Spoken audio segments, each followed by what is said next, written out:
guess it's okay. Like, there's some cool stuff, cool tricks going on that I can't quite figure out. So that's interesting, I guess. Some stuff to learn. Apart from that, the company can be better. Brody and Edward are still shit. Ray's still scary.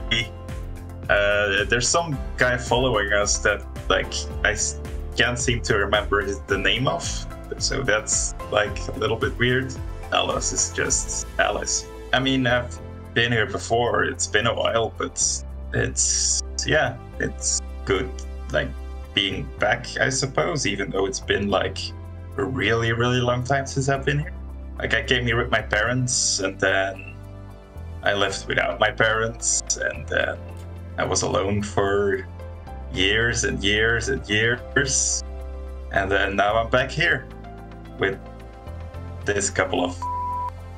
Okay, so let me think real quick. We went to get something to eat. Like, we arrived and we were hungry, and Edward crashed into a car somewhere, if I remember correctly. I might not have made that up. Then we went to get something to eat. There was like a pie eating contest or something, or cake eating contest. Brody and Grace did quite well. Brody was stoned out of his mind as usual. Yeah, well, what do you expect of him? After all, we saw giant cats. That was kind of interesting, I suppose. Oh, and we went into like a thing that's like a tent that had like all kinds of cool magical stuff, and like I tried to figure out how things work, but I didn't like quite figure out. Oh, and now I have this, and then I will get out my cape of billowing and put it over my shoulders and make it billow a little bit. This will come in handy in my magic shows, I suppose. All right, so yes, that's where we will catch up with everybody. So yes, you were all involved a few minutes ago with the heckling of one of the singers that was trying to give a performance, and somehow, well, as a group, you kind of turn things around sort of at the last minute, and the performer managed to sort of get on with her song and actually do a very good performance from all of that. But the heckler disappeared into the crowd without anyone being able to figure out quite what was going on there. But we're going to be returning to that lake in a second here, and we will catch up. As you see, not far off, your original target when you were actually there was for. Was actually going to be for the gondola swans, which is right on the same part of the lake. So we will come back to that spot. Back onto the sheet. So the crowd is starting to disperse as things are going. You're on the shoreline, not that far away from what looks to be, literally a swan, animatronic giant swan, sort of connected to what looks to be some sort of strange golden gondola. As this is all going on, but the crowd has dispersed after the singing. The singer has dived back off into the water as this is all going on. But that was an impressive song to hear. But now you're free to go on as you wish. What would you guys like to do anyway? Would you like to deal with the gondolas or move further off into the park? I want to ride the gondola. Yeah, I need to sit down after all those cupcakes. Fair enough. Fair enough. It's certainly what you're seeing here is a sort of a stream of these giant animatronic swans, and you know every couple of minutes another golden gondola comes around. And what's basically happening on the Carnival map, if we go back round. You can see that the gondola swans are literally taking people out, and they do a lap. They're doing a lap of the actual outside of the carnival as this is sort of going on. But back here at this point, you can start to see as you sort of move a bit closer towards the gondolas, etc. That the next one is sort of coming along and starting to park up, and there's a lad there, like a very short-looking lad, I must admit, but he's sort of yelling out, anyone else? Next one's up. Can take about 8. Next one's up. Yo, 1 punch on your ticket. Here, this gentleman right here, this very handsome gentleman would like a ride, and we would like to go with him, please. Certainly, sir. I can take. She'll take 8 of you. That's no problem. That's no problem at all. But yeah, make your way in. Make your introductions, and I'm sure she'll take you round. No problem. Just need your ticket cards first of all. One punch on your card, and then that'll cover you, and then on you go. Oh, thank you, sir. Much appreciated. Thank you. Yeah, as you're starting to pass your way through, you see most of you are getting your second click on your punch cards, and as this is going on, that's no problem. Yeah, it seems like enormous swans seem to be gliding through the water here, pulling ornate wooden gondolas that seem to be draped in gold and flowers. But yeah, the one that's actually there is sort of going on and looking over, and she sort of turns her head and goes, "Oh, hello there.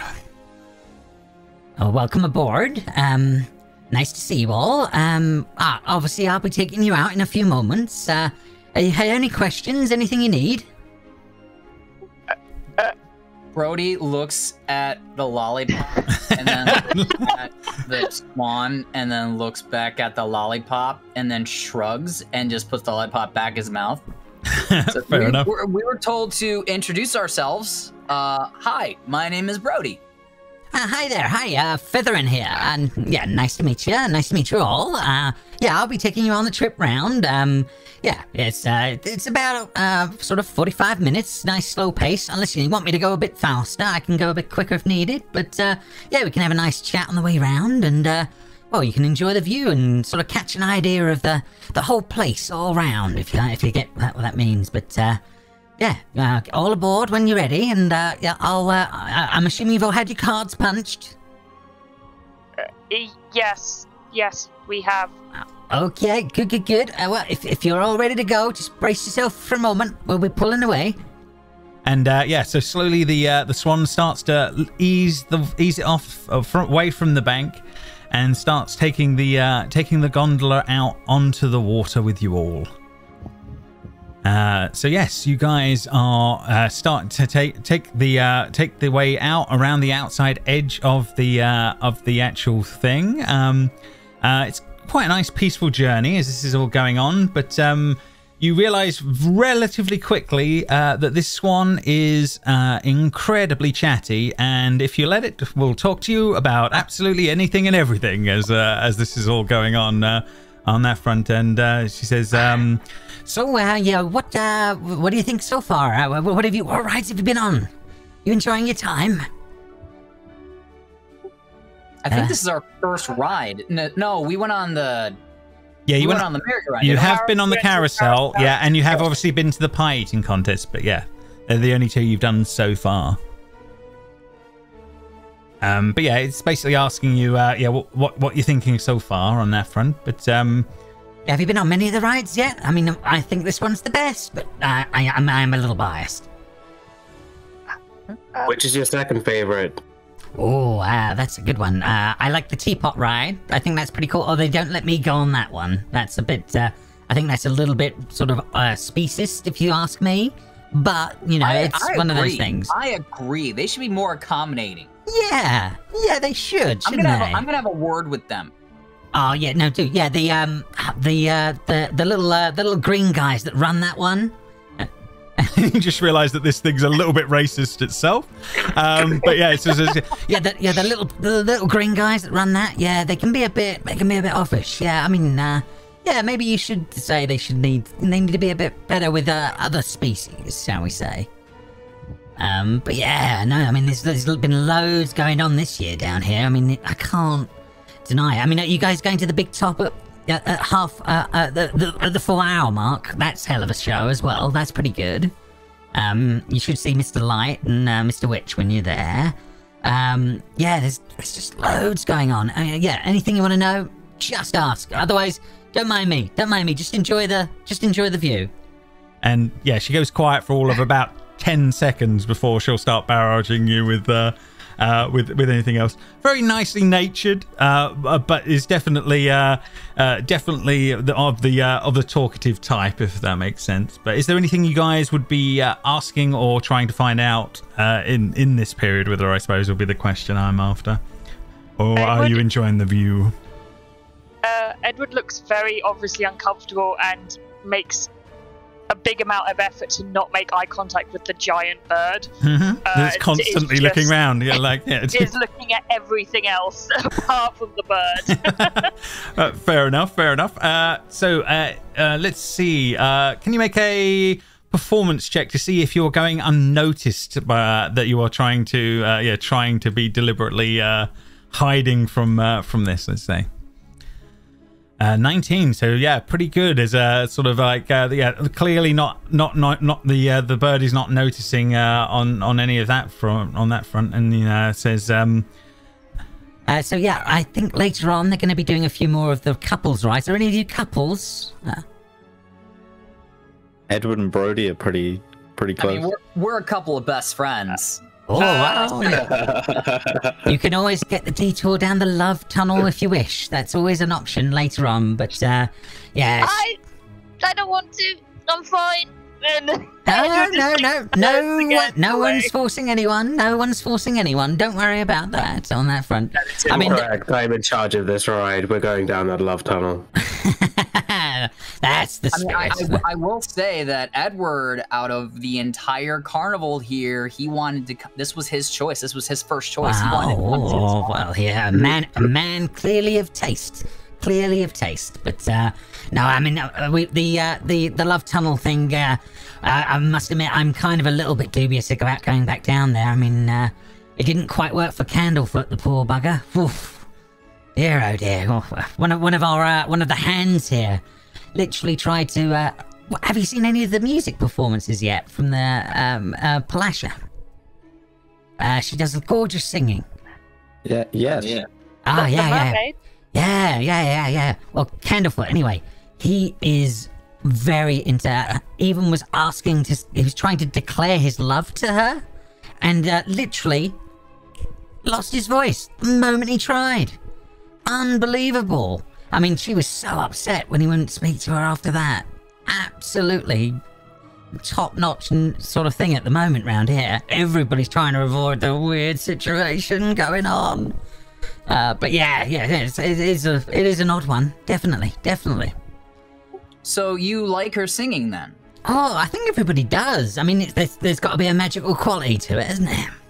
Well, apparently not everybody. There was some old lady that was just razzing her, and she almost didn't perform her last performance. Luckily, we got to see it. Edward made short work of that heckler, but it was kind of mean. Oh man! And you sort of see the swan's head sort of drop a little bit as that one and says, "But there's been a lot of that lately. There's something going on here. I don't know.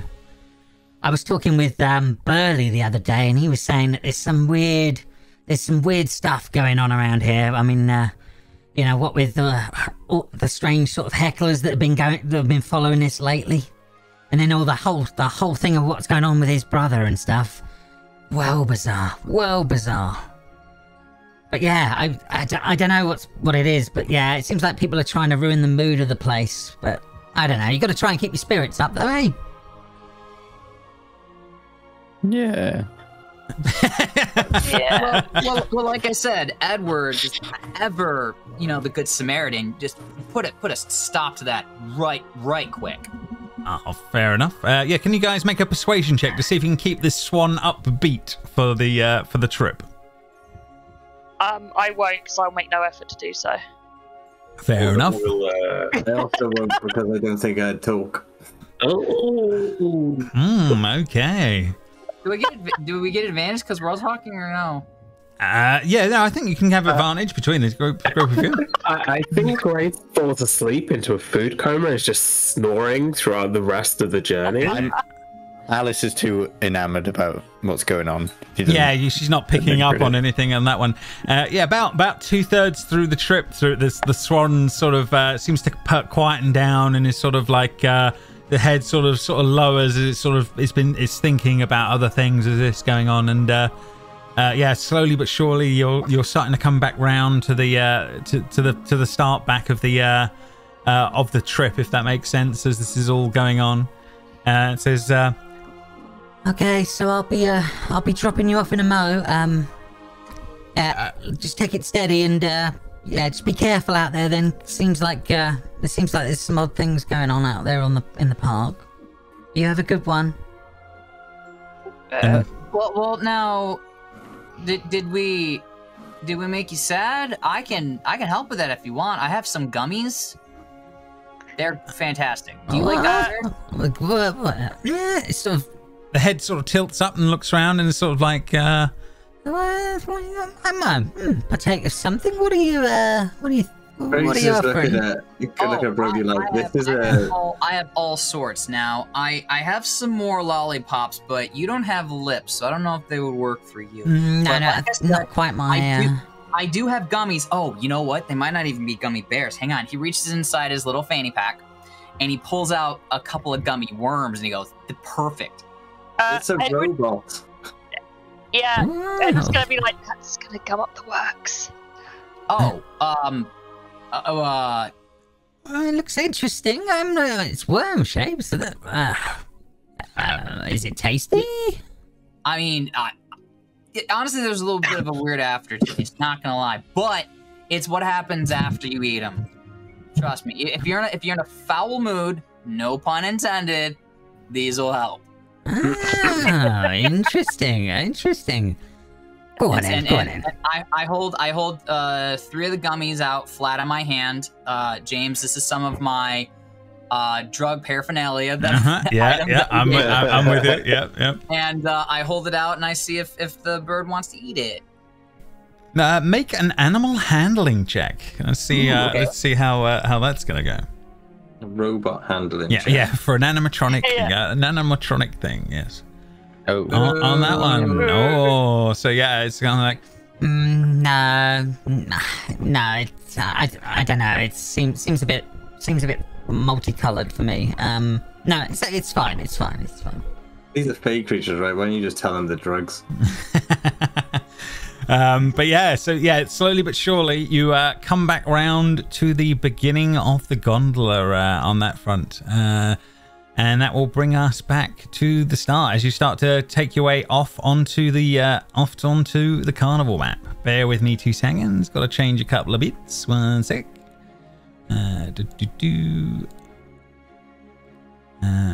So that one has got to go there. As everyone is getting off the boat, Grace is shaken awake and she's just startled. What's going on? The Temple of Love? Yeah, it looks like it's all over, Grace. As you're back at the beginning when things are going on as you're coming back round. That took 45 minutes, did it? Yeah, about 45 in total as you've been going around on our timer? On your timer now, we are into the 3rd hour. So I've got to change that as well. So 1 second. So yeah, keep hold. This is the handy thing about it on the sheet. So yeah, everything is now updated on our little sheet. But yeah, you are back on the main map, everyone. You've done the gondola ride. You've seen the singing. What would be next on the group's itinerary? So, are we done yet? We barely just started. We've got like 5 more hours. Yeah, we see 5 hours. Greg. We have way more to do. Oh my god. I mean, yeah, I'm looking forward to it. He's like looking at his watch at the same time. Oh, it's like he didn't realize what he was being signed up for, and he just got dragged into this. But yeah, you have the itinerary. You know what's out there in the world here. What would you possibly want to have a look at? Well, we don't want to go to the big top because that's next hour. Yeah, that's coming up in about an hour's time. So that will be the next but one, if that makes sense, probably. Maybe look at the teacup brides because the animatronic swan just told us about it. Yeah, I gotta go have some more people over there, and Brody's rolling up his sleeves, looking tough. Edward's gonna like put his hand on his forearms and gently push them down as he's like pushing up, going, "Let's remember the last fight we started. It didn't end well for either of us." Just Funnily, I don't remember the last fight. Oh, yeah. But you tell me about it all the time, and so I know not to get physical. I know. Yeah. That wasn't good. Tiger. You know, we're here to have fun, so I'm not going to do that again. Fair enough. Go to the bubble pot teapot. Yeah, you guys make your way back down the thoroughfare. That's no problem. Making your way towards the bubble pot teapot. As you start to move closer, you can see a 20-foot tall teapot rests on a wooden platform. Its painted surface is whirling with a moving imagery of flying dragons breathing a stream of bubbles. A door at the base of the teapot allows entry into the interior. But yeah, we shall make our way over to the teapot mat. 1 second. Let's bring you over to here. Yeah, there's a whole bunch of people as you're starting to make your way up. Another group of small folk, all painted with green face paint, kind of like the guy you met at the front door when you were at the ticket booth when you were originally coming. And yeah, you're getting closer to the ride and things like that. And on this one is he's just a guy. He's sort of standing there, sort of looking a little bit sullen, but he's sort of getting ready to punch tickets and things as people are moving by. And he sort of says, "Hi there, welcome to the Bubble Pot Teapot. Toil and trouble and all that. What can I do for you? You want to go on the ride?" And as you're actually watching this, what do you got against swans? I walk right up to him. Fair enough. Yeah, as you do that, you can see in the background that a couple of new passengers are going up in the bubble. Literally, like bubbles are floating past you guys, about 60 foot up, with people in them, or at least the projection of people in them as this is going on. And he says, "I'm sorry, sir. What's your problem with what? My problem with swans? What you say?" We talked to a very nice swan that would love nothing more than to participate, and you are discriminating against their kind. Craig is literally got his hand on his face. You've been talking to one of the gondola swans, haven't you? The swans are massive. It sounds like you have a guilty conscience, maybe. No. I'm not doing nothing wrong, mate. Nothing wrong. Look, basically, it's a size thing. They are just too damn big to go in here. We said, look. Are you fat-shaming the swan? She was beautiful.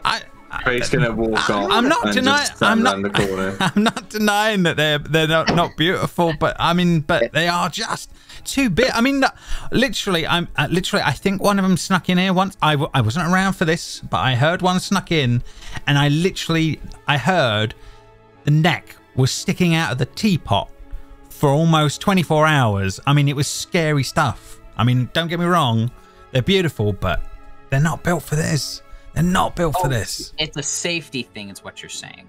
There's a definitely health and safety issues. The camera. Is the camera here? Yeah, absolutely, yeah. Like, Craig's just like just shaking his head and sort of gesturing over there, like, this is ridiculous.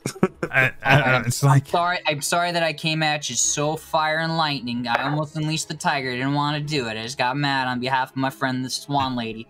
I'm sorry about that. I'm usually more of a chill person, but if it's a question of safety, maybe that just needs to be communicated better. That's all I'm saying. No worries, buddy. No worries. Just take it steady as you can, and just keep it. Just keep it chill. Anyway, you got your bramble and thicket. Yes, right here. Oh, okay. And then I pull that out, and then I say, and as a peace offering, I offered these to the Swan Lady, but she declined. Do you want a very magical gummy worm? Oh, okay. What's the magic? Oh, God. Marijuana. Is that a new spell I don't know about? It is of the earth, which means that it's something that we should be allowed to put in our bodies legally. Druid stuff, yeah? Like druidcraft spell or something like that. I mean, it's earth magic if that's what you want to call it. Sure. Yeah. Cool. And if you fancy, we got some decent tea. Some of my colleagues will help you with some of that if you want. It's pretty good stuff. Yeah, we'll fair call trade. it trade. Sold, sir. Sold. Nice to meet you. Nice to meet you. I'm Brody. Yeah, no worries. You can go through to the gnarly treetop. That's no problem. Anyone else going on board? Yeah. I guess, yeah. Sure. Okay, one punch on each of your one punch on each of your things. No problem. But yeah, as this is going on, you can each of you can slowly push past with Craig at the back with the camera crew, and he's looking at like, what on earth is going on? Is Keith joining the rest of them? I'm assuming. Yeah, he's joining. I'm not sure Grace would allow him to not participate. Yeah, that's fair enough. Yeah, he doesn't have much of a choice. But yeah, you guys can you can see there's two big giant doors at the bottom of the teapot as this is all going on. You can definitely make your way over there as this is going on. Brody, you can stop off at the other two goblins if you wish over there, and they're like, "Hi, you're after a trade of some sort?" Yes, the gentleman up front partook of my wares and said that you perhaps had something for me to consume. Yeah, no, scat leaf tea. Yeah, we can definitely offer you a bit of that. That's no problem on that one. It's pretty good stuff. It's sort of a protection spell. Gives you sort of 10 minute boost. Quite nice. Great. I gave him a worm of goodness, and that should give him a bolstered mood for about an hour and a half, 2 hours. Oh damn! Oh yeah, this doesn't last as long as that. But yeah, whenever you take it, 10 minutes, some decent protection for a little while. Nice. Sure. When I'm feeling parched, I will definitely down it. Thank you. It tastes pretty good. Enjoy. But yeah, as the rest of you, you guys are starting to make your way. You can see this giant open teapot is in front of you on that front. It seems to be like there's a bunch of the goblins are just sipping tea, watching you guys as you enter as that goes on. But yeah, you can see people are flying off in these bubbles as this is all going on above you guys. As this is going on. But yeah, are you guys entering the teapot? Yes. Yeah. Sure. Yes. Okay, no problem. So yeah, as you start to enter inside the teapot and go from there, you watch as in the center of the center section of the teapot there is what appears to be like a giant hole in the floor, but it seems to have like you assume like perspex over it or glass. But yeah, Edward, you stand on the center section there, and suddenly, whoop! You're enveloped in a bubble, and you start to pick up speed and height, and you go flying out the top of the teapot, and he's gone within moments as this is all going on. Did anyone just see that? What the?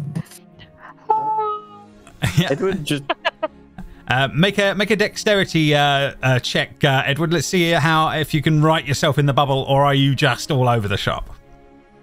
I hope that I'm all over the shop. Yeah, fair enough. Let's see how bad it's going to be on that one. Oh yeah, it is like a horrendous nightmare. 30 feet, 40 feet. 50 feet. Is it starting to go? Anyone else pop into the middle?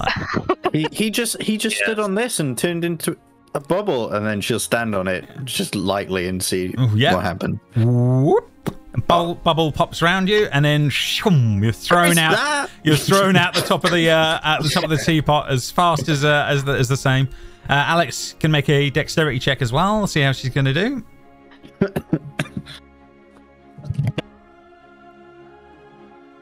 14. Yeah, you're able to steady yourself a little better than you see Edward flying off in front of you and getting higher and higher, but he's all over the place. But yeah, you're following behind and going a little slower at start. All Edward can hear is, don't look down, don't look down, don't look down. Oh my god, oh my god. He can't hear anything over the sound of his own screams. It's all muffled through the bubbles as this is all going on. But yeah, do I assume Grace follows suit? And yes, 100%. Whoop. Okay, you can make the same roll as you're pushed out of the teapot.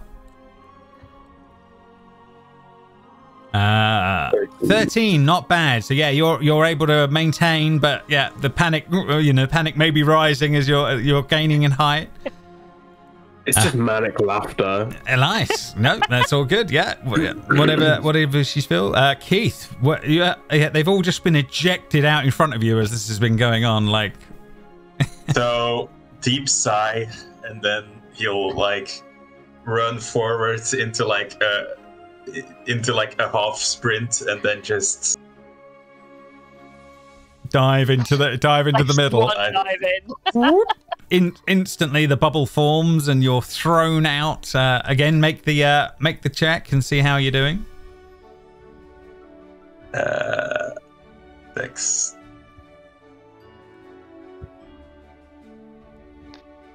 Oh.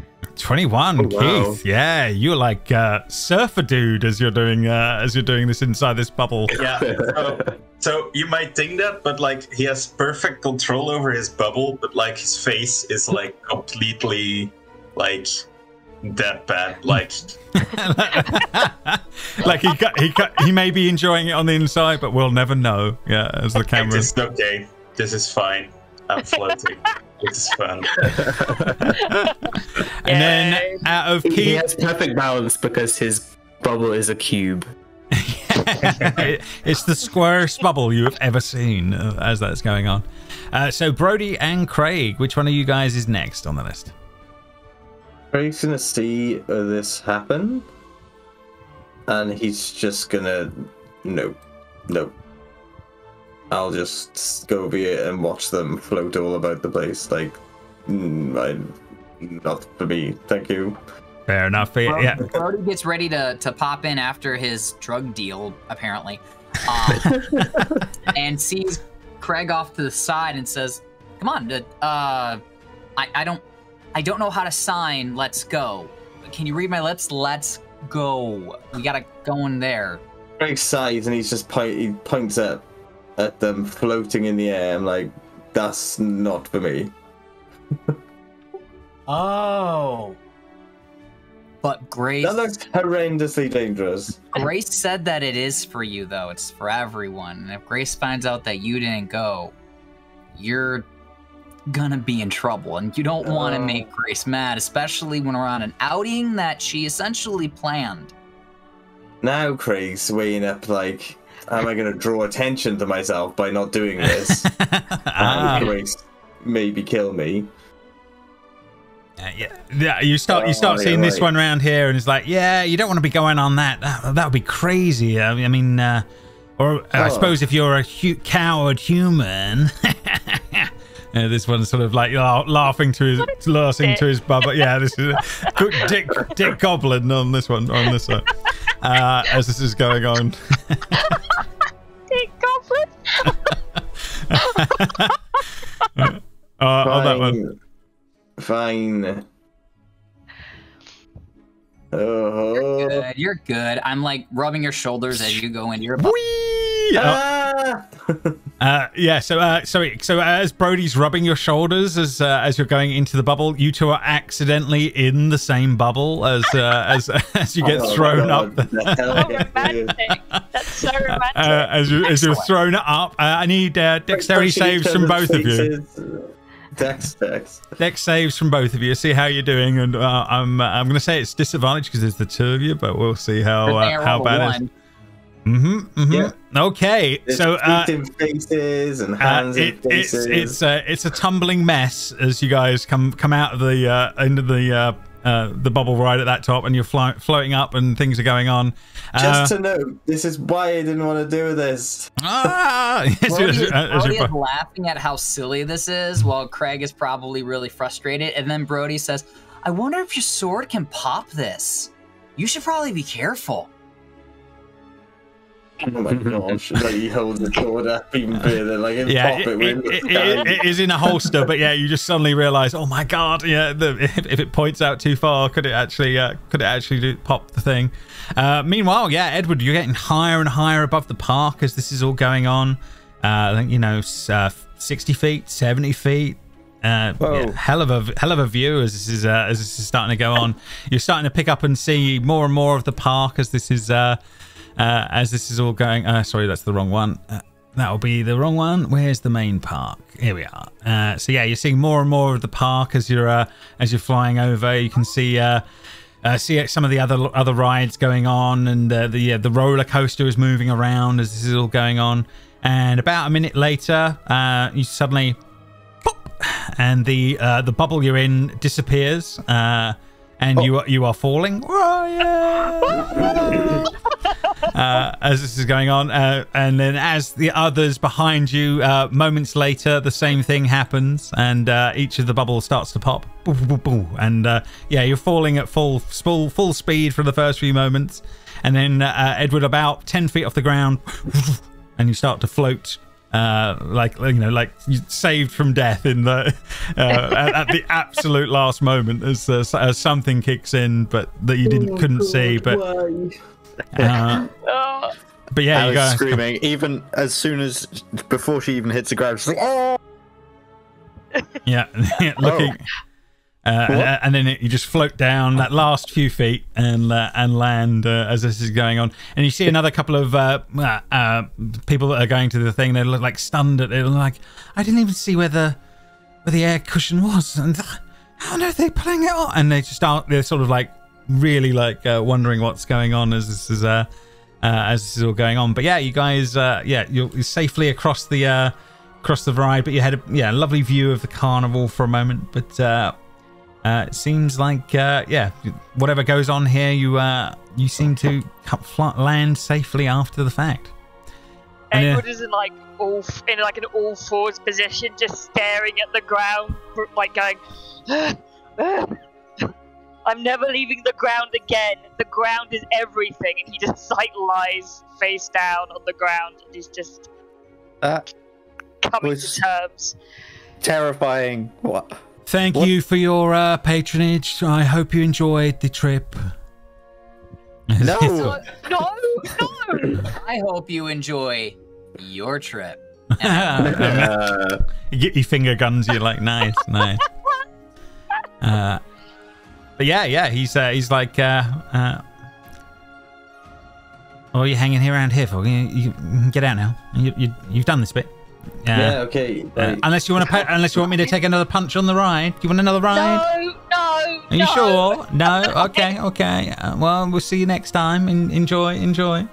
Thanks for the tea. Yeah. Enjoy. Yeah. Thanks. I suppose it was okay. as Keith goes by, completely unfazed by everything as he makes his way back out. No problem. So yes, we can go back to the carnival map. We start to hear going on outside that there was just like a firework that goes off above the big top. And then there was sort of like a voice sort of clambering out. 20 minutes to the show. Big top arrival. 20 minutes to the show. As you'll be moving closer to the big top. Come on. We need to get good seats. Oh yeah, you got to get there reasonable before the end to get the decent seats. Edward has jelly legs, so it's taking a little bit longer. It takes him a little while to make his way over to Brody asks if Edward needs a piggyback ride. No, I lost enough of my dignity in that bubble. I can't lose any more. I still have a tiny bit of pride left in me. Instead of piggyback, do you want to be fireman carried? I think that's worse. That is worse. How about like bridal carried, where I just hold you in my arms lovingly as I walk? That like, is think like so worse. Think that like the bodyguard. You can be my Whitney Houston. I don't want to be Whitney Houston. I mean, you already have the beautiful singing voice. That is true. That is true. I do kill it at karaoke, but no. Brody, just save it for the love gondolas. Come on, let's go to the big top. Edward like glares at Alice with like a burning hatred. Okay, so yeah, you guys make your way over to the big top as this is all going on. Yeah, it's a large structure out in front, and there's plenty going on. But let's bring things round. So yeah, it seems like the tent seems to reach towards the night sky and in sort of 3 swooping peaks with spinning golden stars painted on the tops. Wooden panels and tent fabric whirl in colourful motion around the outside of the big top. But yeah, people are letting people in, and it seems to be open and ready for people on that one.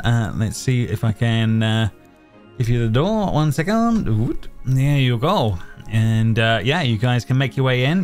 You can see there's a crowd already starting to build up. Some strange characters seem to be hanging around on the outskirts of the stage. There is a very large guy that looks. I mean, if he's not a wrestler that they've put in a suit, who knows what's going on? But there's this strange guy hanging around with a little squirrel. There is another guy not too far off with his painted wings and looking a little bit more sourpuss as that's all going on. But yeah, it seems to be all sort of kicking off, and then there is a mime wandering around, literally doing little signs and bits.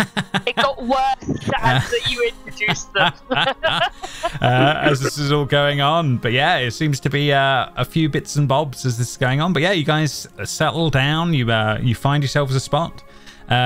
Grace, I'm assuming, you work out what their best spot they can get for the for whatever's going on as this is all going on. So yeah, a few minutes will pass as this is all sort of going on, but yeah, it's looks like eventually it starts to quieten down a little bit as the spectators all fill in, and there's rows and rows of seats start to get filled up as this is all going on.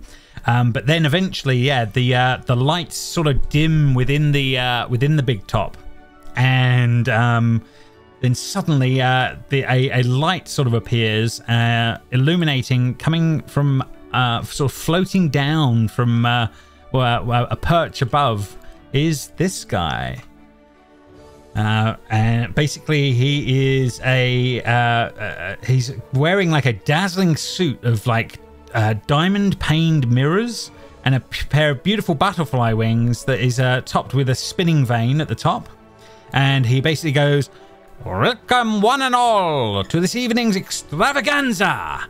I am Mr. Light and prepare to be delighted." And go ahead. Good one. That's Brandon. That's good Brandon. He's definitely worked on his. He's working on his branding side of things. So he moves off to one side. The next sort of period of time is a bunch of different acts that will that happen during the time. You have the first things that sort of come along would be the. Bear with me. Sorry, yeah, the mime comes out and does his little comic show. It's kind of funny. Sort of just sort of pulling people around in the crowd and sort of making jokes and things. Yeah, he sort of tries to do his best, but seems to be like a mime, being absolutely silent. So it's all being played for laughs with the with the bits like that. Next on the list is this guy comes out onto the stage, and this hulking guy starts doing strength, shows of strength, lifting giant wagons, and at one point they bring out some large animals, and he's basically he starts juggling like 3 goats at one point, and they seem to be dealing with it. It would be the best way of putting it as this is all going on. But yeah, Candlefoot carries on playing with like silent games with audience members. Comes up to Keith at one point and starts doing little pointing out little coin magic tricks, kind of like what you would do, Keith, in the moment, and throwing you out. It puts out a little silver piece to try and give you as a sort of a thing as he's trying to finish his act with you. As that's all sort of going on. As he does like his magic, like Keith is getting giddy, and like the first sign of emotion kind of shows up in him as he's like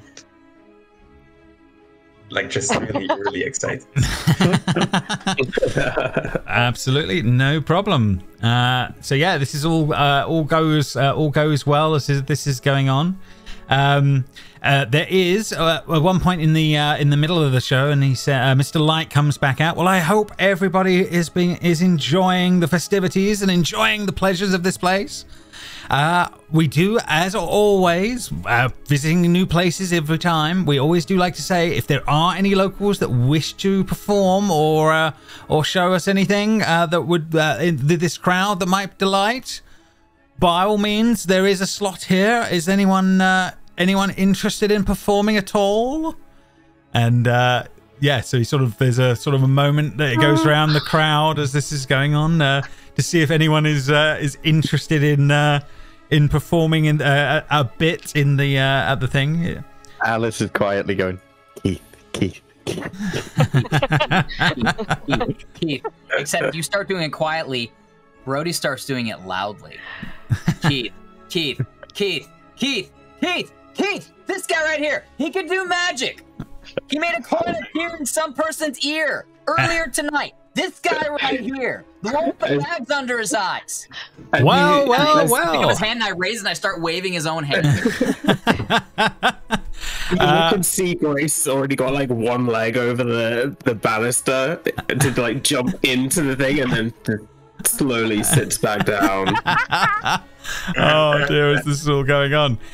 So yeah, Keith, you're sort of cajoled forward. Do you allow him to push you out onto the mat? So, like, he looks at the same time like excited and really nervous. But yeah, he stands up. He like takes the cape that he like the cape of billowing or the thing of billowing like out, and he like puts it over his shoulders and like slowly like makes his way up like to like the we have a volunteer, everybody. Brody starts losing his mind. He's so excited for Keith. He gets really close to Edward. He's like, yeah, he's doing it. But yeah, the crowd are like, oh my god, volunteering. Well, what's your name, sir? What are we calling you tonight? Coming up here. So, like, very weirdly, like his voice gets way lower, and he says, "My name is Keith the Great." Well, welcome, Keith the Great, everyone. And what will you be performing tonight, sir? I will be doing a magic trick. Of course. I will leave the stage for you now, sir, as he sort of bows towards you. We're going to be seeing some real magic, everyone, apparently. Burley, time to move and sort of move off to one side. But yeah, the crowd is sort of like, there's a dim, the spotlight comes on to Keith in the middle of the show here. Keith, represent Box Office Co. As Grace stands up and claps and gives you bardic inspiration. Nice. Very nice. Oh wow, yeah, hey, there you go. In my hand, I have an ordinary deck of cards. Nothing has been done to these cards. These are perfectly ordinary. can I get a volunteer from the crowd to come to check these cards, please? Grace immediately starts climbing over the thing again. Absolutely, Grace. Yeah, you can make your way down onto the side there. It is not graceful in the slightest. She probably falls a little bit. Yeah, it gets a comedy moment, comedy laugh out of people. But we have another volunteer, yeah! And the crowd are sort of like they're bolstered and they're keeping everything up as this is going on at the moment. I'll hand the deck over to Grace. Please, miss that I have never met. Please, can you check, is this an ordinary deck of cards? Nothing wrong with it. All 52 cards are present. She begins shuffling these cards like an absolute pro and does like little...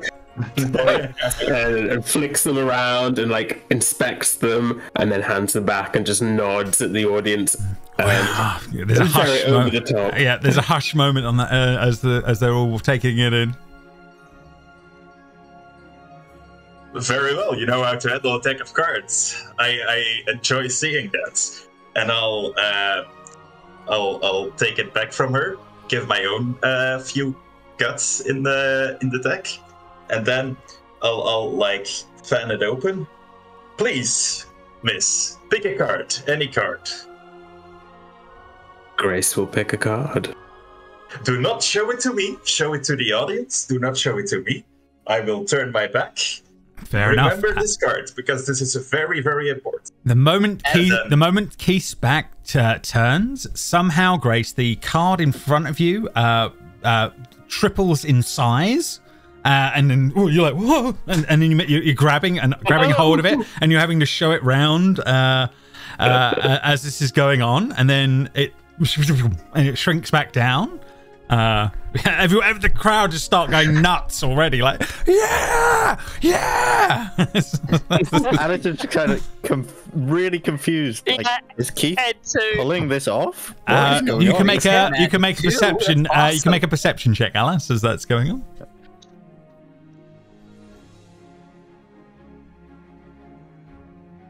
15. You don't know what he's doing, but the guy that was doing the introductions was waving his hands for a moment, and there was a flash, and then something happened. But yes, Grace, your card shrinks back down in your hand. The crowd are loving every moment of it as this is all going on, as this is happening. Keith, you turn back round as. So you have the card in your hand. I will ask you to shuffle it back into the deck. Anywhere in the deck. Can be on top, can be in the middle, can be on the bottom, can be anywhere you like. She will take a hand out and expect you to hand her the deck. I will hand you the deck. And she will shuffle it back in like an absolute pro, doing tricks and just like... Yeah! Just being absolutely crazy with the deck, and then we'll just hand it back to you. So, miss, I did not force you to put the card on top, on the bottom, anywhere in between. I did not force you to put it at any particular place in the deck. Is that correct? She shakes her head. Very well. And then Keith will take a step back and, like, throw the deck in the air. So, like, all the cards, like, fan out. And then he'll reach...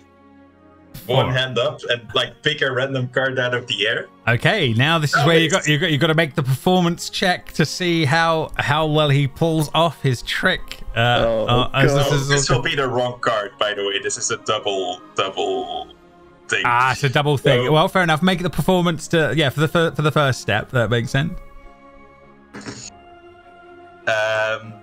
Okay, performance or deception maybe to see. Oh. Yep, that tracks. Yeah, that tracks. Okay, yeah. So as he's fumbling with the cards, it looks like the trick's going completely wrong in the moment. But he does grab hold of one card as it's coming down. The other's fluttering around him. It all seems a bit off in the moment. But Keith, what does Keith do? Okay, so like my performance is off. So perhaps like I fail to like catch a card, but like I have to like pick one up from the ground, I guess. Yeah, fair enough. Yeah, like, yeah. I have to like get down on my knees and like pick one. Yeah. And I'll go, Miss, is this your card? And it'll be wrong, of course. And they're like, oh. Just a face glance. She thinks it's utterly ruined. Oh I'm no. like, oh no, I don't know what happened here. But I'm sorry, miss. I think, do I see something in your hair? Like over here? Oh shit, do I still have custard in my hair? Can you just like feel a little bit? And then hopefully the card is like planted like on her person. Yeah, so this will be a sleight of hand check to see how Keith did on this one. Please roll another one. Oh, Oh my god! Magic +6. Yeah, add the bardic inspiration. Why not? Make it absolute beast. okay, 28. 28. So yeah, Grace, yeah, you've obviously fill up in and yeah, embedded in your head. What, is there a card? It's a card. And yeah, I'm assuming you pull it forth. I do, and she's utterly amazed as recognizing your card, and then there is an absolute eruption from the crowd, like, yeah, whoa, I didn't say a thing. Where did it? And yeah, it's just. And I will like do like a little pose, and like my cape will like start billowing by itself. Yeah, doing the absolute dramatic thing as that's going on. Ladies and gentlemen, I was key to greats. See you next time. Yeah, exactly. As he's literally saying that, suddenly there's cries coming from one side of the tent. A smaller man comes running through, panicked. Performers are stunned in the moment as suddenly a monkey comes swinging into the space, followed by an elephant. One second. What? And then lastly, a lion bursting through the sides of the building. We're going to be rolling initiative right now. Brody, did you give us some? What is happening? So yeah, we're going to be dealing with rogue animals, going to be trying to ruin the actual the whole thing right now. So let's see. If Keith dies, the company will fall down. Like this. Protect Keith. Oh, I genuinely have nothing for this. All of my spells are literally like nothing to do with. Yeah. Fighting, think outside the box. Think outside of the box. I have fighting. Brody, sorry, Brody. 1 second. And me. And Alice, yeah, that's because you're all in different spots. Right, let's see what things are going to be moving first. Panic will take the big top as this is all going on. So yeah, as what looks to be a panicked elephant is coming running in, a small monkey seems to be running around, followed by a lion. Alice, you are going to be the first to react. What are you going to do in the moment as this is happening? Good-humored lion, stupid animal. What the hell? And she's just gonna run. Fair enough. And be gone. Like, just dash, I guess. Yeah, you can definitely dash. Be making your way out of the space. That's no problem. Grace, is this part of the act? As this is going on, yeah, this frenzied elephant seems to be coming running in. All manner of creatures going on as this is going on in the moment. People are panicking. What does Grace do in the moment as this is all going on? Oh god, she panics and points at the elephant. I'm sure it will vanish. And will incidentally cast Tasha's Hideous Laughter. Ooh, okay. So this one will be a wisdom saving throw on the elephant. Let's see how that is going to do. Save wisdom. I didn't think we could use our stuff yet. I thought it was okay. Yeah. You can just on instincts, things can start to be happening now. So it's all it's all part of the thing. I'm assuming is a 13 going to be enough? 13's going to be enough. No. Okay. Anything else on Grace's turn as this is going on? She will move behind Keith. Fair enough. No problem. Use him as a human shield. Okay. The lion's turn. It is going to run up to the side of the elephant and is going to claw it with a third. No! It's good humoured though. It is a good humoured lion. Yeah. yeah. The naming not quite working in this case. So a 13 on an elephant is enough. He will do 5 points of slashing damage, freaking the elephant out even more as this is all going on. Okay, he's done his attack. He's run up. The elephant will move at pace as fast as it can away from all of that. We'll take an opportunity attack from the lion, which will hit once more for another 8 damage. Oof. Okay. The elephant is making its way in a frenzied state. It's going to be able to get to about here on a double move, but it's getting in the thick of things as this is going on. Edward, it is round to your turn as this is going on. As this elephant runs at Edward, I'm pretty sure he'll go, no, stay back, and he'll like flail his hands forwards, and as he does, like out of nowhere, just bolts of fire come out of his hand. Oh shit! Oh my god! Oh my god! And he's just like flailing in panic. And suddenly, you guys just watch as like golden light sort of erupts from his hands, and like heat and fire make its way, hitting this elephant, blinding it with light in the moment. Probably blinding a lot of you in the moment with light of like, oh my god, what's going on? But yeah, Edward, that's a hell of a weird experience as you sort of like something's going on as you're doing that. I will back away, like tugging at Brody's shirt, like, dude, we gotta move. And he'll like back away down here. No problem. Yet the elephant in its frenzied state is not aware of what's going on. Keith. Keith doesn't know how to fight an elephant. Like, what the fuck? Think outside the box, then. These are like trapeze platforms, right? They are, higher up, but there are ladders. Are there, like, ladders leading up to there? 100%, there are definitely ladders leading up. Ladies and gentlemen, this is not part of the performance, and I will. Oh my god! And I will start climbing up toward the little trapeze platform. Fair enough, no problem. You make your way up the trapeze front as that's going on. Brody, round to you, sir, as this is all going on. God damn it, Brody. Brody is I gotta be in character. Brody is being tugged away by Edward, and he's saying, No, it's hurt, it's gotta be okay. Hey, buddy, hey, buddy, hey. You're okay, you're fine. Everything's fine. And accidentally, Brody's gonna cast Healing Word on the elephant. Fair enough, okay. Can you give me an animal handling check as well while you're doing that, please?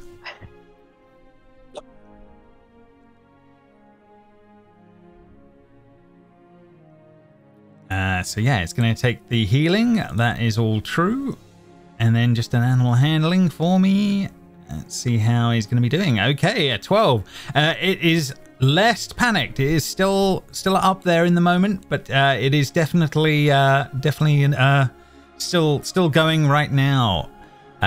Bringing us to the carnival. Brody's going to see if he's going to get down next to it and see if he can't start leading it away. Yeah, you've got movement. Yeah, you can definitely do a bit of that. 1 second, I'll put it back. Go for it. so that way I'm not in its square range. But Brody's just kind of like trying to keep its attention on him, being like, "Come on, big guy. I think it's time for a nap. I have something that can help with that." I'm gonna drug the elephant when I get a chance, but that's I'm trying to get away from everyone. No. Have you got a secret mission from James to drug everyone at this carnival that we don't know about? Incidentally, I do have the flaw of can I eat it, drink it, or smoke it? Then I'll try it. So I just happen to have a lot of these things on my person because I was ready. Also, gang, I have to leave. Okay, but I'm assuming try and drug the elephant if you can. I'll try to get it away, and I'll tell you what I want to do next turn as long as the elephant doesn't attack or is attacked by anyone, okay? Okay. No problem, no problem. Right, Brody is done for now. What we have is the sneaking little carnival monkey, Craig. A few moments later, I need you to make a perception check for me as this is going on. Okay. My sheets in my perception, yeah? Yeah. Oh, okay. Really Yeah, that's pretty damn good on that one. Okay, you find what looks to be a strange monkey with wings, and it seems to be trying to pickpocket the giant sword that's at your side, and it's trying to pull it away. And you spot it as it's spotting you, and then it starts to like and starts shaking and trying to yank the sword away from you as this is all going on in the moment, Craig. As it turns to your turn in the turn order. Yank it back. I suppose it was trying to pickpocket me, so it hasn't got it, right? No, it has not. No, you've spotted it in the moment as this is going on, and it's just like, it's flaying with the end of your sword as that goes on. But yeah, you pull it away easily enough. And... I run. Fair enough. I run all the way out. Hang on, as you are moving away for an opportunity attack from the carnival monkey. Does a 14 hit? Probably. I'm going to say yes. you get bitten. Yeah, we're not wearing armor. Yeah. So that's even more true. So yeah, you are definitely bitten for 1 point from this monkey as you're like trying to make your escape as this is all going on. As that get a shot. Bringing us back to the top of the turn order, Alice, round to you. There's a lot going on, Alice, at the moment. So Brody's obviously seems to be attempting to calm the elephant and might be having some luck. However, there is a bloody great lion that seems to be running around the place as this is all going on.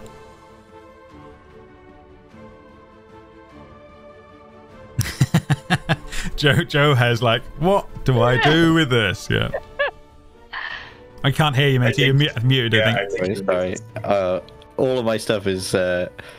I haven't got a reason to cast it, so... Yeah, it's early days. You're level 1, don't worry. Yeah. I guess... I'll run back. I won't run out. I'm not going to leave everyone behind, but... I am.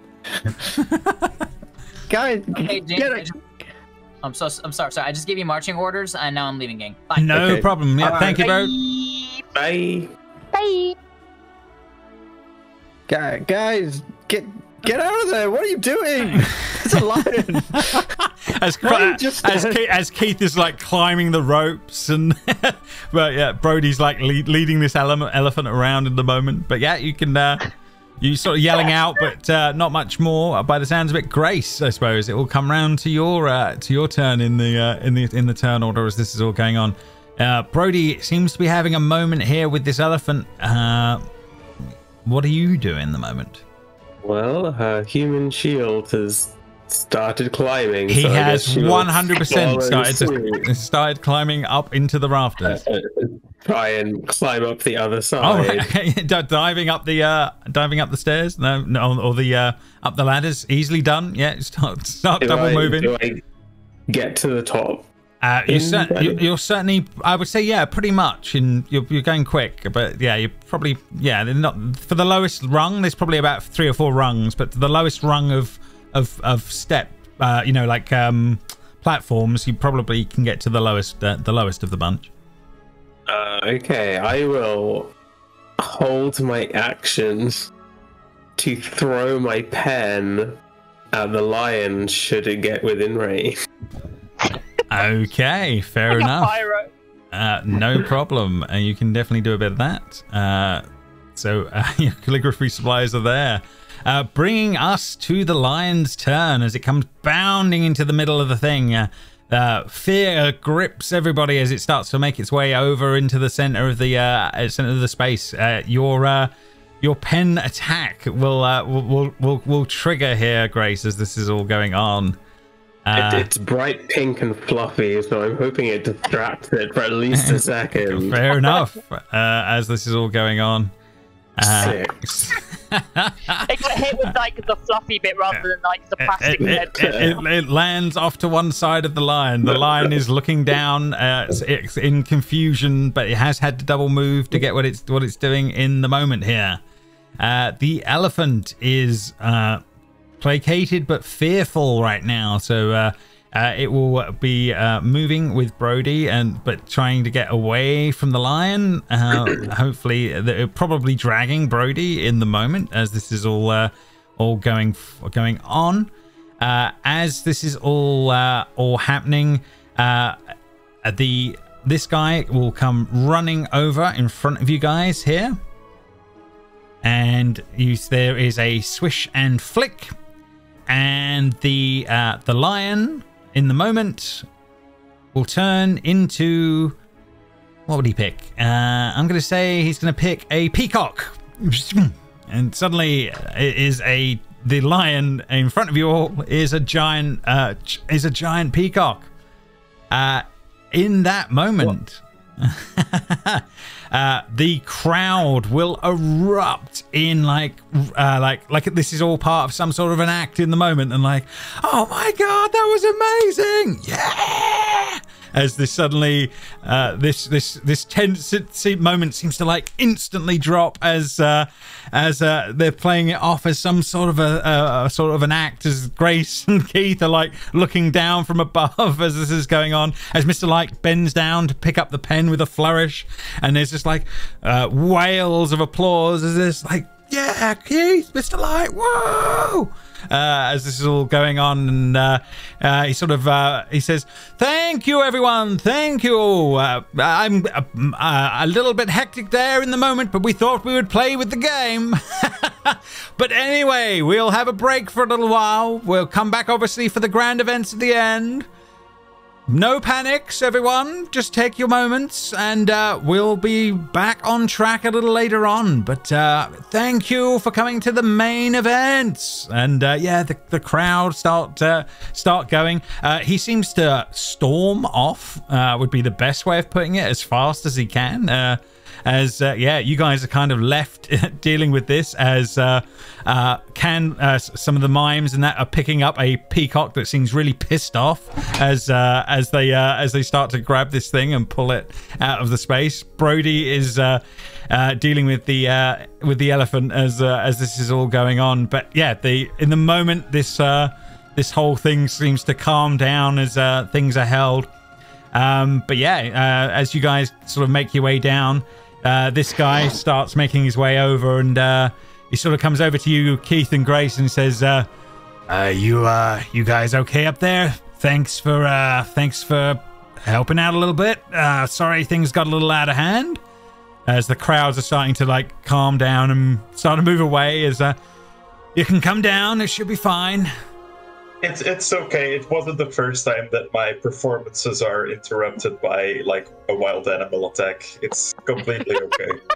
Well, Mr. Light worked on that one to pull that off. But yeah, I gotta thank you all. That's he's gonna be really appreciative of that. Anyway, your friend over there, and he sort of nods to Brody. That's good work, and thank you for that. That's much appreciated.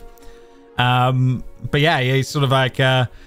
He says, yeah, obviously things are going to get a little, we're going to have to calm it down in here a bit and work things out. But I'm sure Mr. Witch and Mr. Light would be happy to entertain you guys a little later on if you fancy. Might be able to get you a little reward for helping out. Apologies for all of the strangeness there, but Keith, thank you for your performance. I think that went down quite well.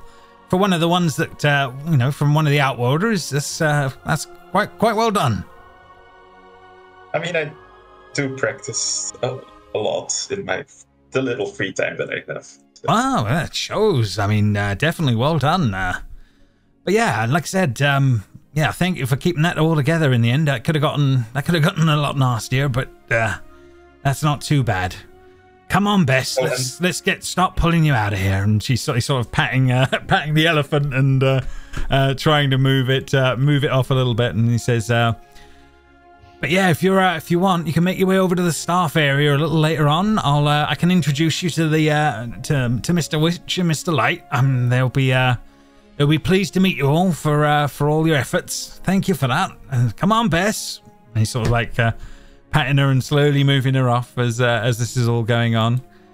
The mime sort of wanders over and sort of waves at you all for a moment creepily, and then sort of gives you sort of a Keith a thumbs up in the moment as this is all going on. And then this guy over the back here just stares at you all like kind of like glary as that's all going on. But yeah, Alice and Craig, yeah, you can see that things are calmed down as this is all going on. Craig, I think it's over. The lion turned into a peacock. What is going on? Were you bit by a monkey? I saw a monkey go after you. He tried to steal my stuff. Where is that monkey? Make a perception check, Alice, to see if you can spot it. We didn't really deal with it. No, the monkey's not been dealt with. Yeah. That can't possibly come back round. No, yeah, no sign of any sort of monkey. I mean, Craig may just be mad. It might have just run away. What the hell just happened? But yeah, you just see this giant bugbear guy just literally moving this elephant off, and yeah, like he's some sort of animal handler, working quite well. But yeah, Keith, Grace, you kind of make your way back down. The group sort of slowly starts to assemble. Brody being quieter than he was before. Edward's just been like the entire time after like everything calmed down, he's just been staring at his own hands like he's never seen them before, and he's just not even aware of anyone else around him. He's just looking at his own hands like, what the fuck has just happened? Yeah, I mean, there was glowing light in the moment, but I don't know how much the others really worked it out. But Edward, that you somehow, he did something in the moment, instinctively. But what on earth was going on there? Yeah. Grace will see you looking at your hands intently, and will just come over and give you a pat on the shoulder. Don't worry, it'll wear off in a few hours. He'll jump and be like, "Oh, I told you not to walk up behind me. I told you." I'm in front of you. Oh God.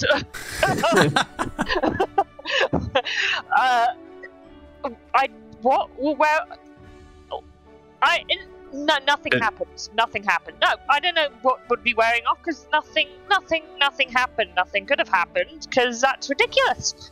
This entire thing is ridiculous. Why am I here? And he's like punching the stand in front, like the front of the stands, like in anger, just throwing his fist down. Like, why am I here?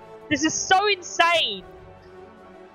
Oh, as the rest of the group around you, with the crowd sort of moving about, they're not paying attention as this is all going on, but.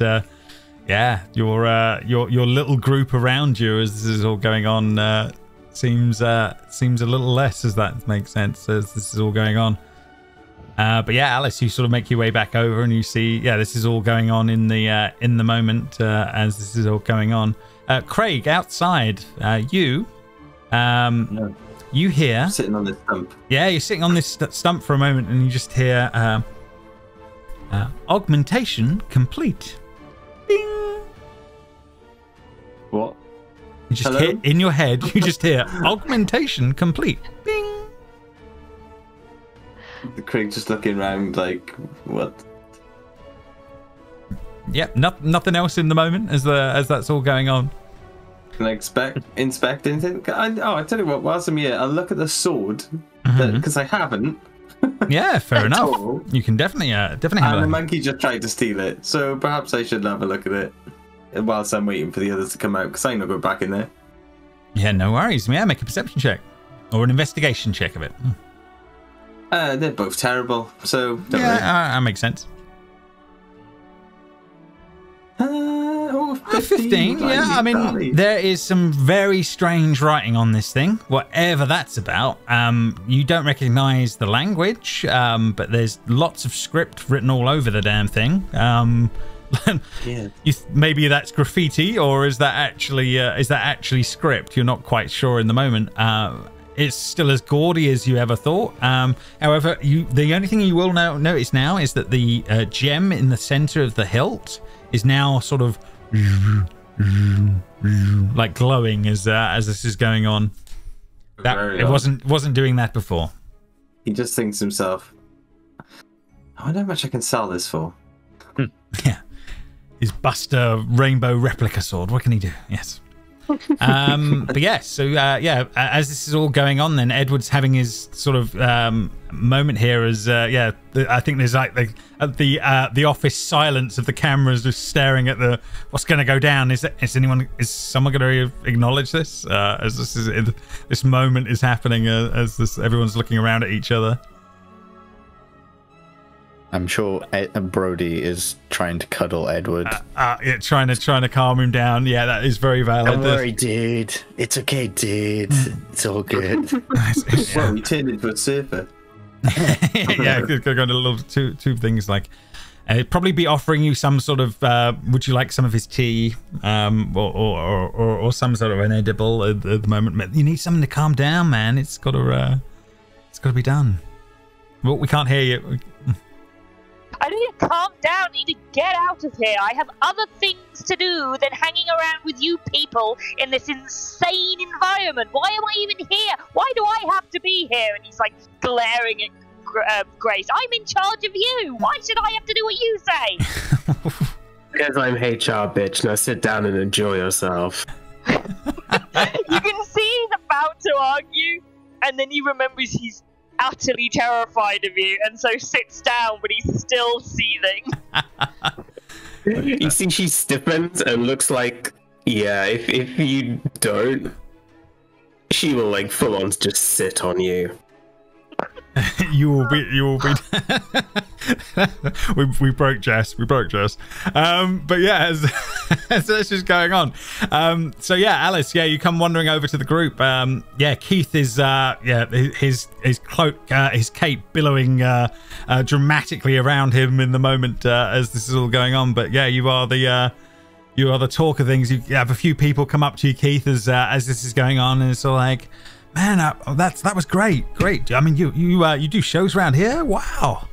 You take you available for kids' birthday parties and like a little like older kids' birthday parties. That's like the main demographic that I like cater to.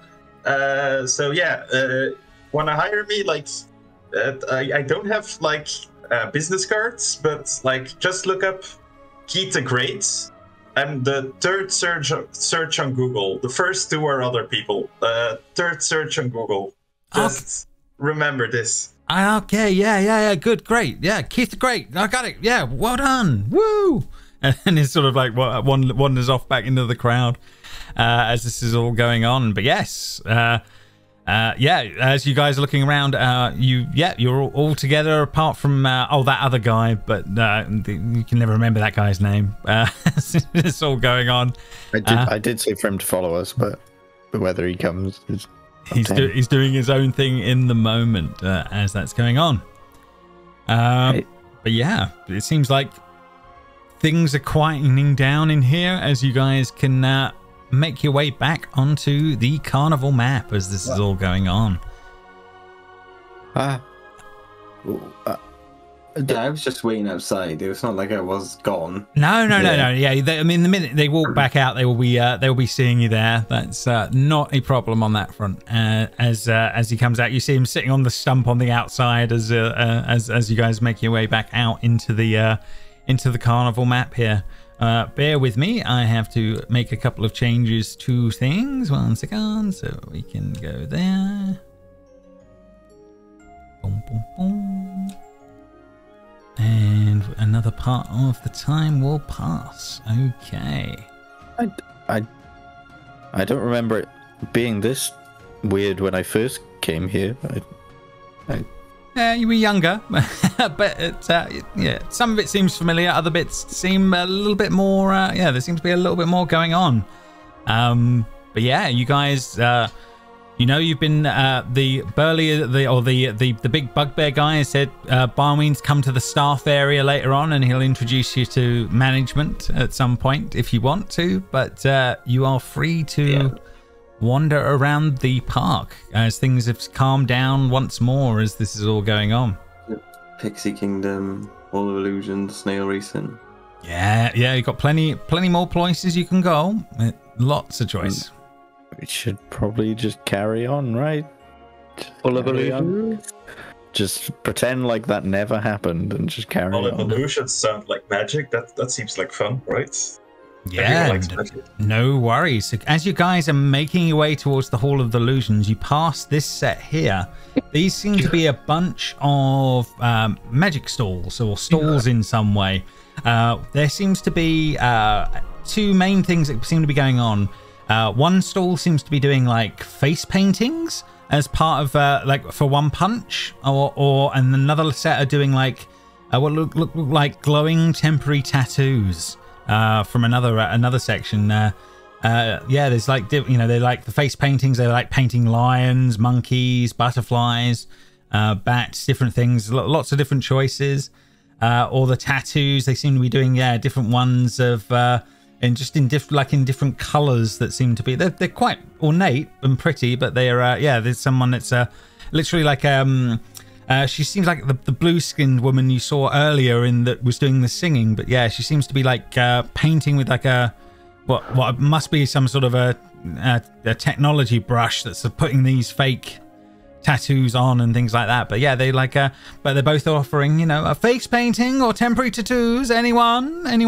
One punch on your card. One wonderful. They will last you a while. Enjoy. This is our last bunch, right? No, I think you had. I think you have about 8 punches in total. I think, as far as I recall. We've only used 3, right? Yeah, I thought we'd only used 3. Yeah, I'm pretty sure you've got 8 in total, and I think you've not. Yeah, like I said, you're not halfway through them yet. So you definitely do have. You definitely do have punches left. But yeah, would anyone be interested in either a face painting or a temporary tattoo? And I will retro ask Conrad after the fact. I'm nearly 100% sure Brody would say yes to both. I'm sure. Well, he'd probably have time to pick from one, but I will definitely say he probably will be getting one of them. But he will at least drag himself over. Would anyone else be partaking of any of these things as this is going on? Sure, Grace will get her face painted. Why not? Okay. Nope. So out of the choices, lion, monkey, butterfly, bunny, mouse, bat, chameleon, or heart, what one do you think she would go for?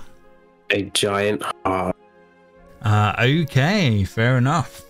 So yes, you get this wonderful painting done of this woman. Happens very, very quickly and is all good. I'm going to put into your chat something, Drew. So these are there are some things that happen. So that is true. And you can do that as well. And that is for 8 hours. Oh, amazing. Okay. So those two are you. Does anyone else partake in any of these tattoos or face paintings? What are the tattoo offerings? They are basically just in different colors. So there is one that's sort of a rainbow of color, one that's in red, green, blue, pink, one that seems to be in sort of luscious greens of like grass greens and things like that, and another one in a sort of a banana yellow in color.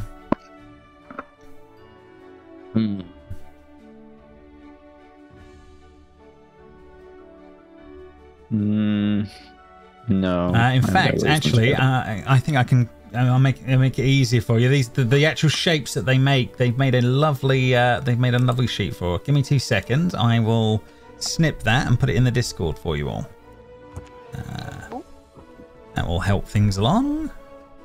I think if there's peer pressure, then Keith might get like a face painting. That's about it. No problem. If there's no peer pressure, he won't do it. Or like Grace tells us we have to, sort of thing. Fair enough. Yeah. Well, I don't think Grace has forced anyone to do anything. No, Grace is not forced to. On that one, but if I back in the Witchlight Discord, I will post what the shapes of the temporary tattoos are.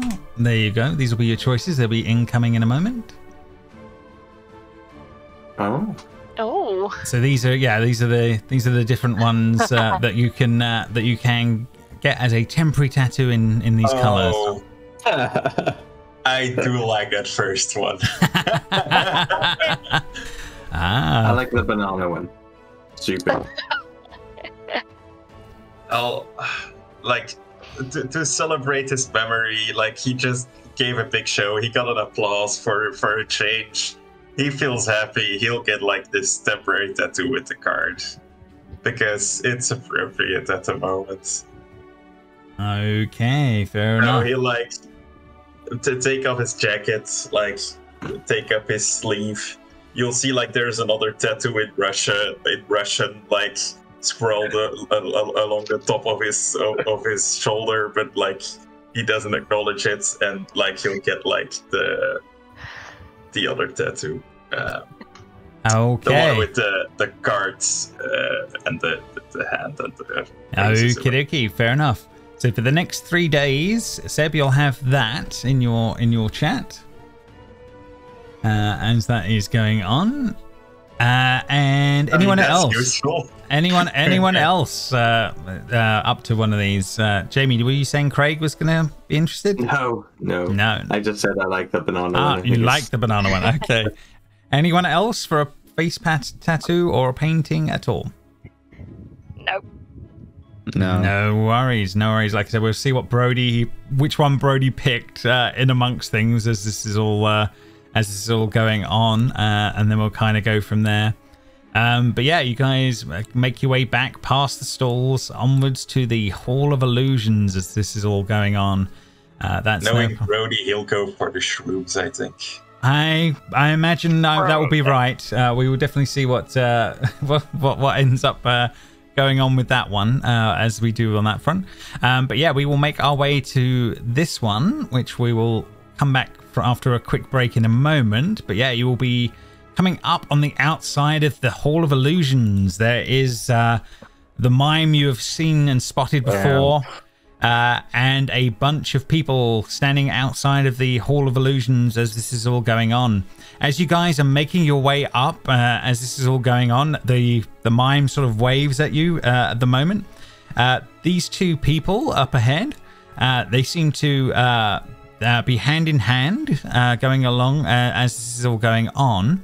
And suddenly the guy flips her around and then goes down on one knee and starts to pull out a little box from inside from his side and starts to open it up, and the woman starts to laugh uncontrollably in the moment, like absolutely loses it. Oh no! As this is all going on, you guys watch as the guy and just gets up running and dives into the Hall of the Illusion as the woman is cackling like unbelievably in the moment as all this is going on. So yeah, so you guys have walked up to the outside of the Halls of Illusion. There is obviously this Mime here off to one side, and then you watched as a young couple were moving towards this display off to one side. Then he pulled out the ring, and yeah, she started laughing maniacally, and he ran off. And she's still there now. As he's running off, and you can see tears are starting to stream down her face as she's constantly laughing as this is all going on. The mime comes running over to her in this moment and starts to grab her hand and pull her away and move her over here. And yeah, and she's like cackling away and then starts looking around like doesn't understand what's going on. I think you screwed the pooch on that one, darling. Oh my god. Well, Ruben? And she's just looking around like, oh my god. 10. He went in the tent.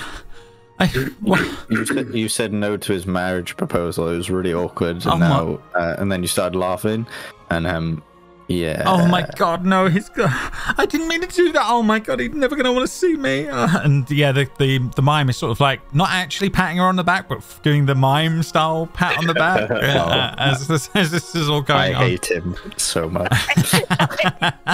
As this is all going on, he sort of looks at you all as and sort of mimes as sort of like a shrug and a sort of a hand towards the door, sort of suggesting that he's should look after her and could you help him out in the moment and find the other guy? I don't want to get involved in other people's relationship problems. I really want to go in the Hall of Illusion. Yeah, this was my favorite place when I came here last, so it's a win-win for me. So it's whatever. Yeah, the mime gives you the thumbs up as you're sort of making your way in there, and keeps fate patting the woman on the back as she's sort of like as Alice goes past, she just shakes her head. And just like... Fair enough. Okay, so you guys do make your way into the Hall of Illusions. Bear with me. So he has gone running off into the space as I'll bring you through to your map for the inside. Bear with me. So as you start making your way in, yeah, you can see the Hall of Illusions. There are, masses of different mirrors of different shapes and sizes on every side as you start looking through the space as this is all going on. It seems like the tent is sort of painted with a mural that seems to be shifting of images of grinning fairies diving into pools of color and different shapes as you looking around. And yeah, as you start to walk into the space, sorry, Grace, I'll bring you on the right side of the wall. Yeah, you can see loads of these different mirrors, Grace, on all round in different spaces as this is all going on. Yeah, what would you do in the moment? We look different in the mirrors. Or exactly the same. You can have a look. Yeah, you can. You start the first few you go past. You look the same on that front, and then there's one where you look, teeny tiny, like really small, and then there's one where you've got like a giant head, and as you go around on the next one, and things like that. Yeah, you go around the corner to the next sort of set of them on that one. There's one of you, Alice, where you look like you're a baby. When like a little toddler trotting around. There's another one a little further down where you look like a very, very old woman at the end of her days. Like, yeah. How are they pulling this off? How are they doing this? What is going on? They're literally like face recognition and TV screens everywhere that must be pulling this stuff off. Oh, Alice, you are not going to age gracefully. Yeah, the old haunted woman on the other side of the mirror, the deep sunken eyes, the strange flowing robes.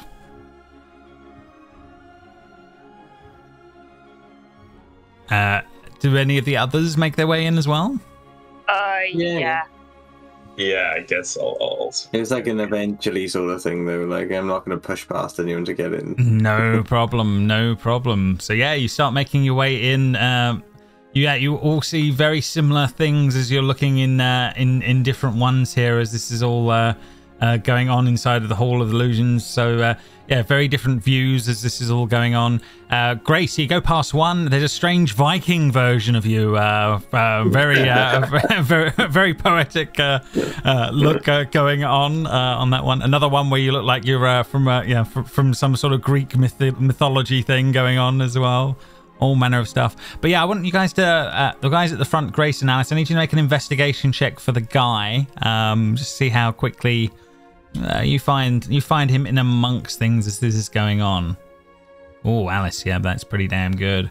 Okay, so yeah, you guys, you're going past the mirrors and you're seeing these different things in each of them, but you're searching around quite quickly, and you do. I'm going to say when you get to about here, Alice, you do spot.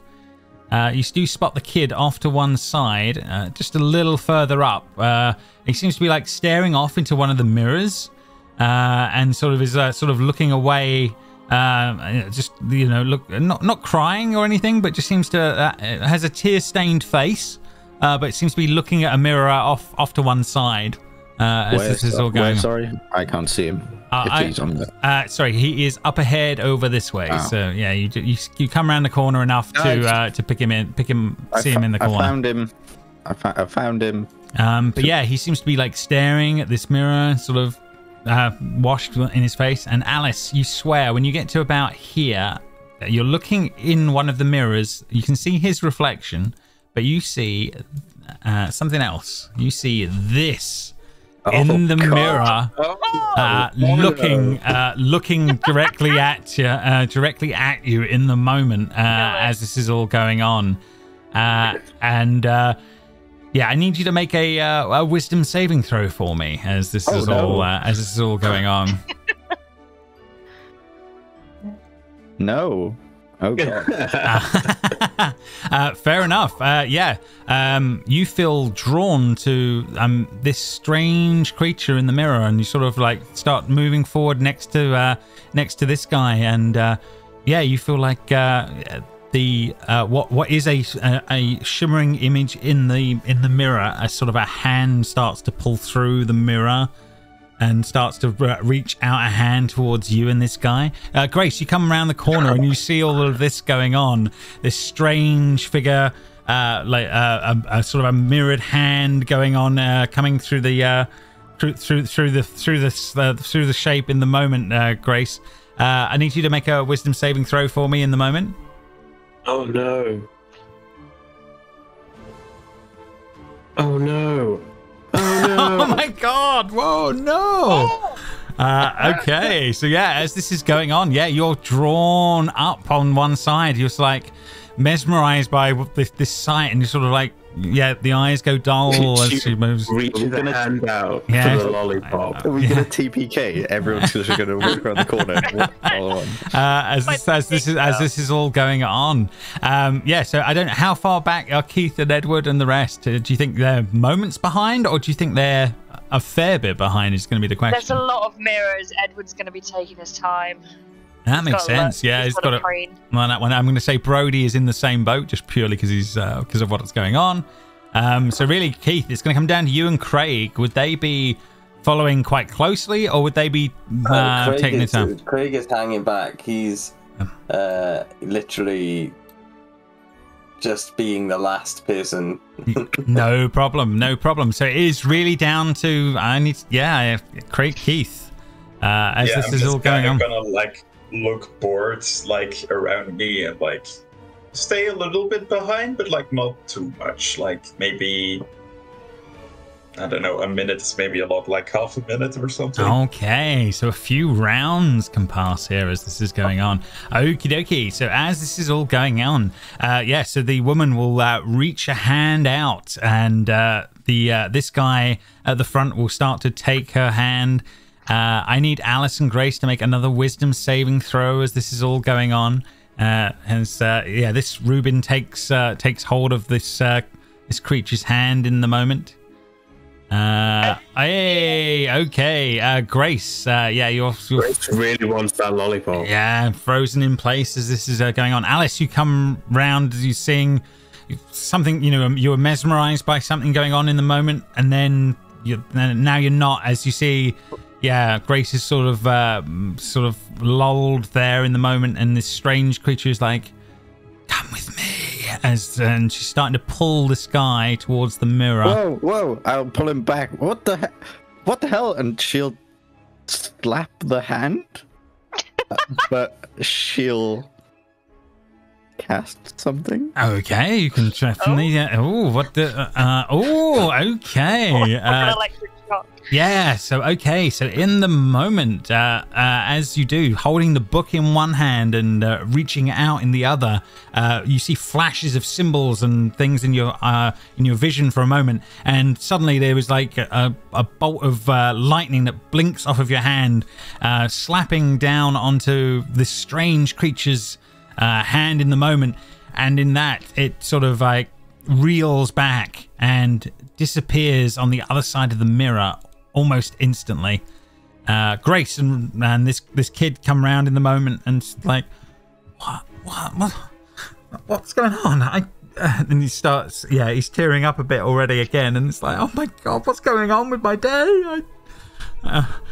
I think what was that? I think we need to get out of here. Grace, are you with us now? You don't. That was not good. It's just a disappointed "aww" from Grace. Fair enough. This kid is going, I'm not leaving here. What on earth is going on with my day? Well, she loved me. So, this is insane. Yeah, she said she does. All miscommunication. She was. What? She was laughing at me like, that can't be. God, what's? She was.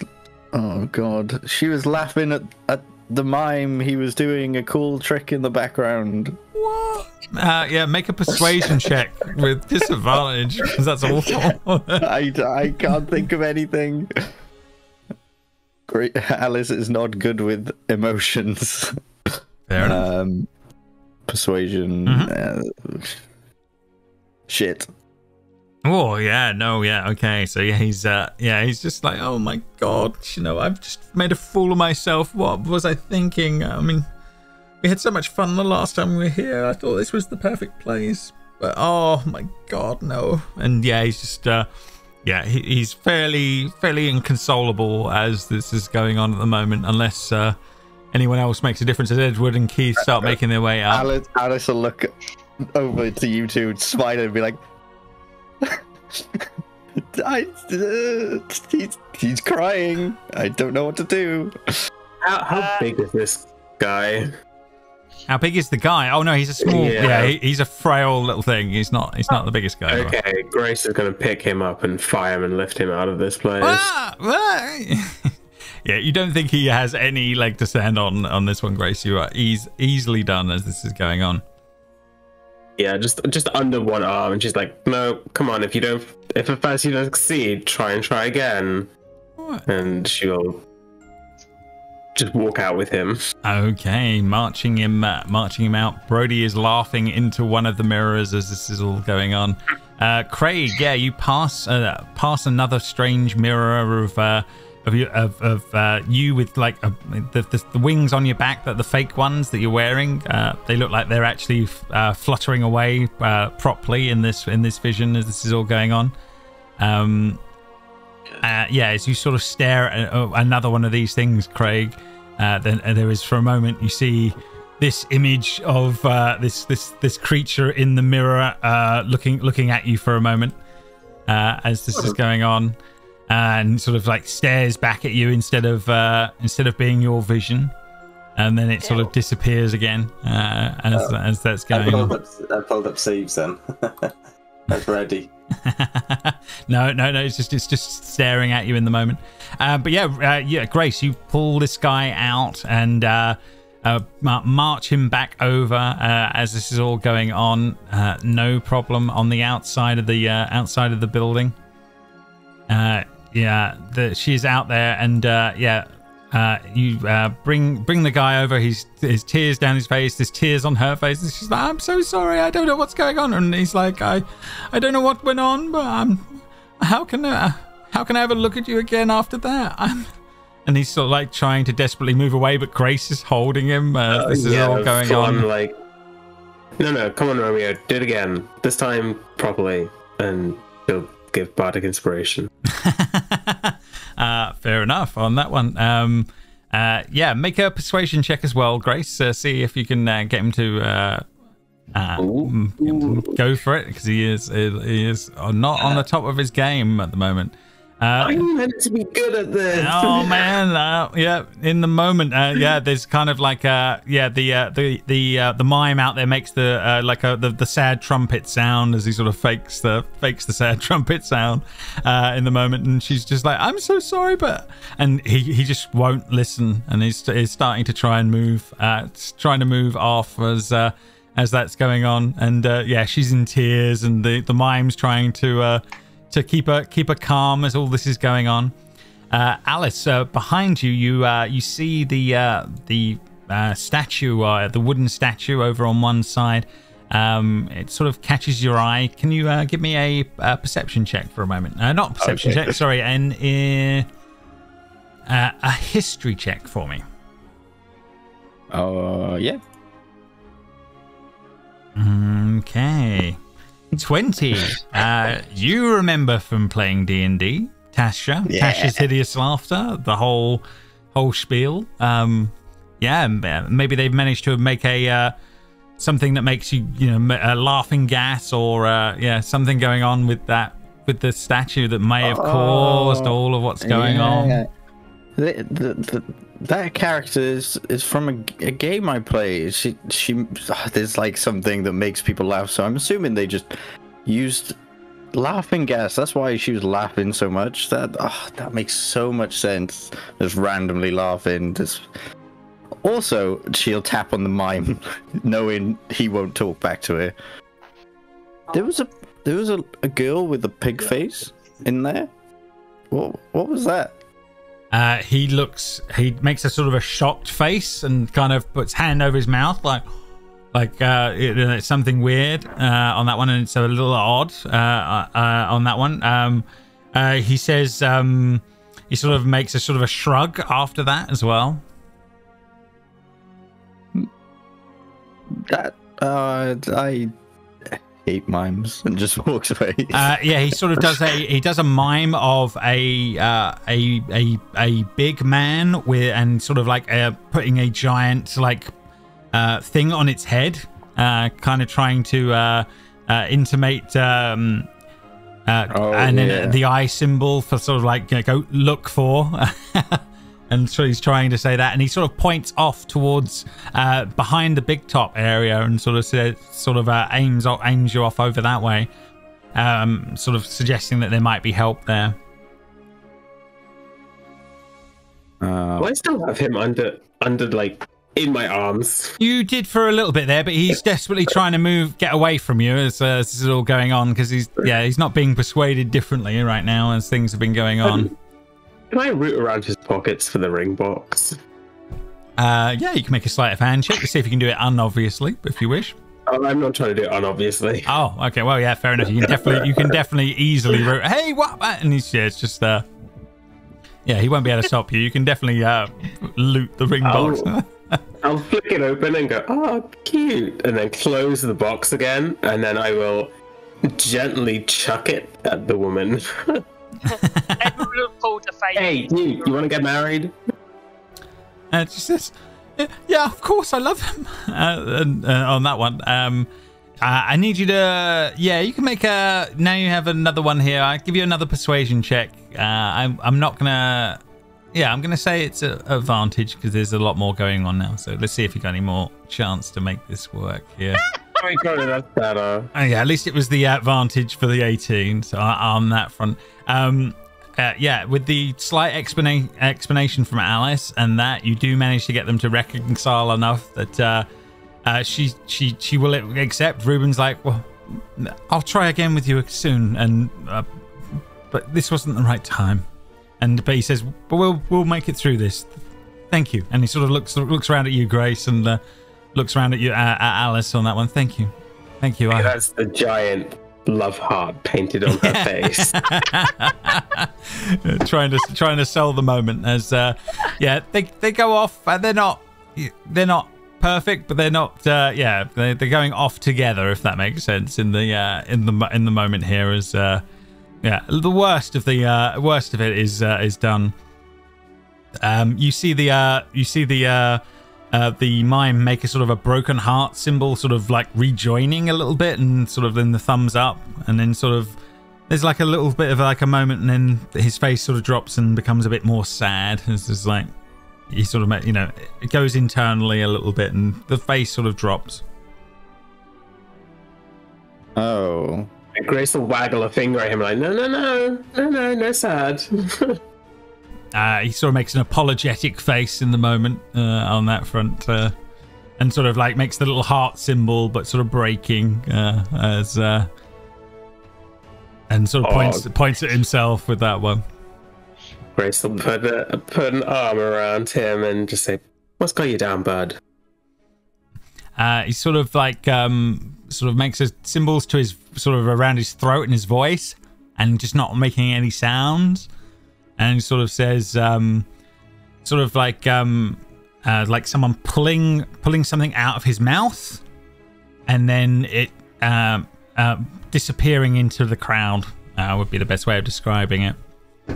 I open up my book all the way to the back and give him a pen, see if he'll write in it. Oh wow, yeah, okay, 100%. He will tell you his sad tale. As this one, he basically tells you that he is desperately in love with Palasha, which is the singer from earlier, in the water bubble that you saw last week. When he tried to declare his love, someone literally stole his voice.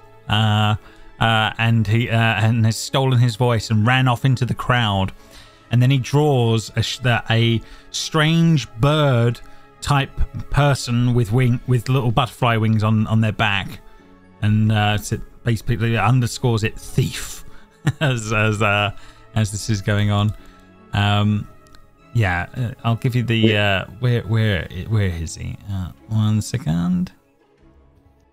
Oh, the swan told us about that. Yeah, a little bit of overlap, but yeah. So he was giving you he gives you an idea that he's desperately in love, but now can't express himself to his love, if that makes sense. So he is very sad. Would be the best way of putting it. Well, dude, we got told that story by a giant robot swan.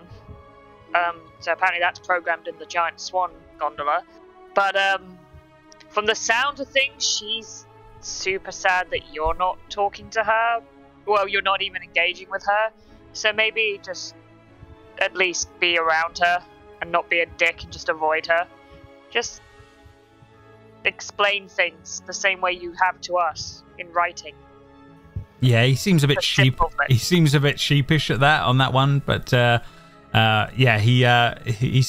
he's definitely taking it in as that goes on. He sort of nods and sort of says, he writes thank you on that one. He looks at Grace for a moment, and he flicks his hands for a moment in front of Grace, and all of the custard and the coffee stains sort of eradicate off of her, like in moments, as he sort of then looks around at each of you and sort of gives you sort of a thumbs up and a wave in the moment, and writes thanks in the back of the book, Alice. Do you want to write your name too, just so we remember? He writes Candlefoot. Candlefoot. Okay. Strange things probably talk to Burley is the other thing he writes. It should be in the staff area. Big guy. Okay. Pumpkin for a head. That's a better descriptor than bed guy. Pumpkin on head. Yeah. He's very a little bit more upbeat after talking with you. And it seems like you're passing the rumors around the around the outside of this place, which is all good. Grace will pull out like a really old iPhone from her bag. Do you have one of these? He looks at it like confused on that one. She will begin to type a message on it and then use the text-to-speech feature and it will talk the message. He is absolutely stunned at this. It's like, what magic is this? Yes, he writes in the little book. That is amazing. Is this more of your? Is this technology? He says question mark. Spelling technology wrongly. Yes. Yeah, but it's not good technology. This one's far better. And Edward pulls out one of those like flip Samsung things, like those really expensive flip Samsung things. Is like showing it off. He's got one of those cases and everything to make it look snazzy. This mime seems very interested in all of this, and he's like, how much for the technology?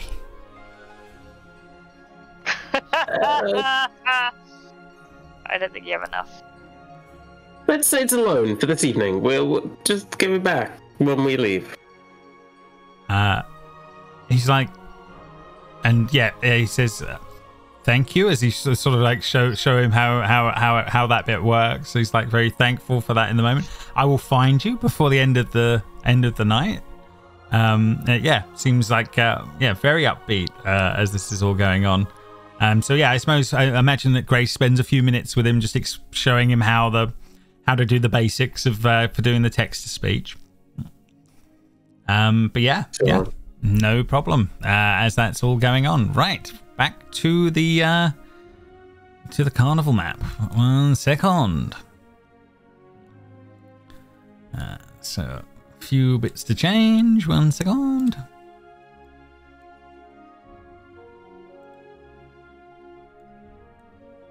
And as this is all going on, yes. So obviously the map is here. You're all around. What would you be getting up to? What's next on the on this group's little list as we're moving closer and closer to the 6th hour, I think. I guess the snails, or you said you saw a weirdo wearing a pig's mask. Maybe we should report that to like. The mime said to go to the staff area to talk, and they want to introduce, because obviously, apparently Keith is the best magician ever now. Didn't expect that at all. And they want to meet Keith. I've got the technical stuff down. Like the performance part still leaves to be desired. But like I can do like the technical stuff. Yeah, you've not been told a particular time for anything, so you're not on any time frame that you know of. But any way you want to play it, the choices are literally yours. What's highest on your guys' list? Craig, do you want to do something, or you were just gonna pretend like you're not here? Going home is not an option. I honestly forgot you were with us. Honestly, just following you guys. You don't want to go on the snails? You don't want to go in the mystery mine? Totally want to go in the mystery mine. I don't want to go on dragonfly rides and snail racing rides, as I am not 7 years old, you know. Yeah, you couldn't have fooled me, pal. You look it.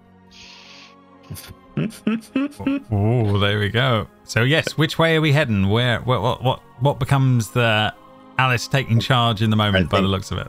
I'm assuming we're just gonna keep going, right? Keep going round. So we're heading to the staff area. Oh, that's up to you. That's no problem. Like I said, you're not stuck in either option. But as a party, choose your route. Jamie wants to go here. Where? Because of this guy. Oh yeah, I'm with you. But... Oh yeah, I want to go to the mystery mine too. It looks awesome. Oh yeah. Let's do the mystery mine. Mystery But we mine. need to go to the snail race first. You otherwise don't we miss have the whole to. thing. Yeah, you don't have to. You But can we do have it to in go- any order you wish. Grace specifically said we have to go on every single one. Yeah, mystery mine, then snail racing, then stuff area. Yeah. Sure. There you go. Okay, so we're gonna get to the mystery mine. Oh, interesting. Okay. So yeah, you guys make your way over to that one. Let's bring you over here. Oh, Grace, sorry, apologies. That's on me. Right, okay, bringing you through to the mystery mine then. Yeah, you see, propelled by magic, minecarts laden with fairgoers trundle into an opening carved into a dragon's mouth. The carts then reappear on the far side of the attraction, with passengers expressing a mixture of bewilderment, fear, and excitement. Let's bring you over to the mystery mine. 1 second. Yes, this is going on. As this is on that one. So yeah, a very small chap in incredibly amazing robes is standing outside the next set of carts as this is all going on, and he's sort of like, "Come one, come all, welcome, welcome. Unlock the mysteries of your mind in the mystery mind of all things." He has these giant bushy eyebrows and wears a pointy hat and holds a large clockwork contraption shaped like a giant eye in one hand as this is going on.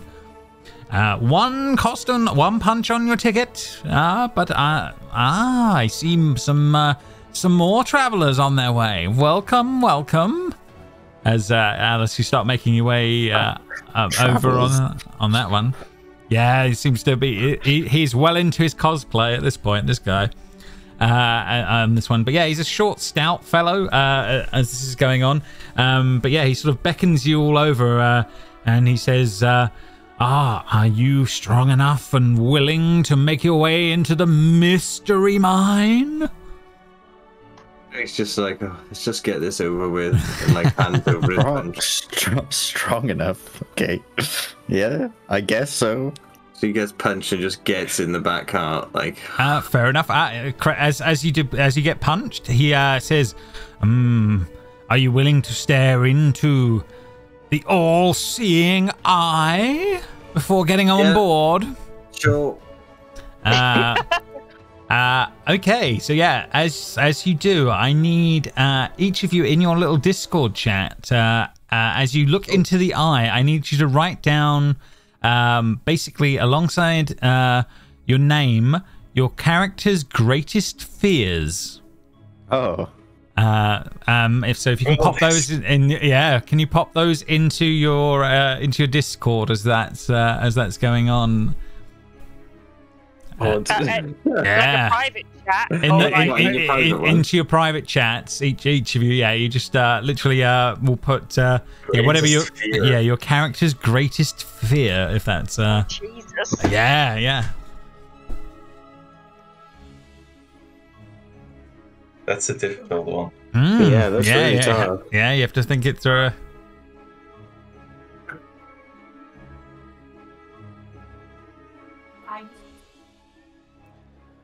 Have a little bit of a think, and we can obviously we'll catch on in a second once you've had an initial thought.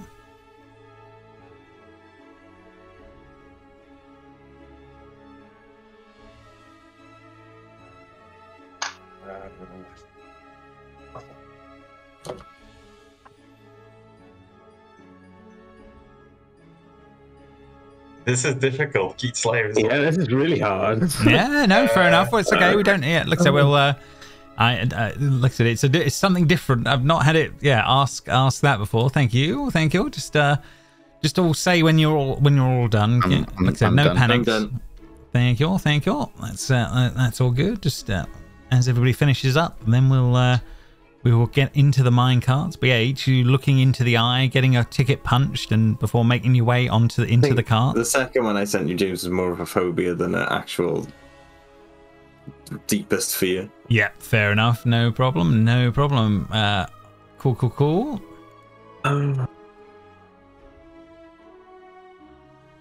No, right. Okie dokie. Choices on that one. There's two, but the first one is kind of the main one. No worries. Well, we'll see. We'll see which one is which one it is. Yeah, I don't know if it's greatest fear, but it's the one that I came up with in the moment. So. Okay, so I think that is everybody done. Am I right? I think so. No. So, no. Okay, there we go. Okay. Okay, fair enough. As this is all going on, so yeah, you guys get into the carts. As this is all going on, you all start getting ready and moving in. I'm gonna say Brody obviously is with you guys as well. The carts trundle off towards the open mouth of the dragon on this side, kind of in the style of an 80s cartoon. As you guys, oh no! So yeah, on the other side of this, you enter into a strange, strange plunging, like a massive roller coaster is going on in the dark, like something out of a Center Parcs or something on those fronts. As this is all going on, different scenes flash past all of you of different things, spiders and different crazy bits and bobs. But I need you all to make a wisdom saving throw for me, and we'll just see who or if anyone is seeing anything too dramatic in the moment as this is all going on.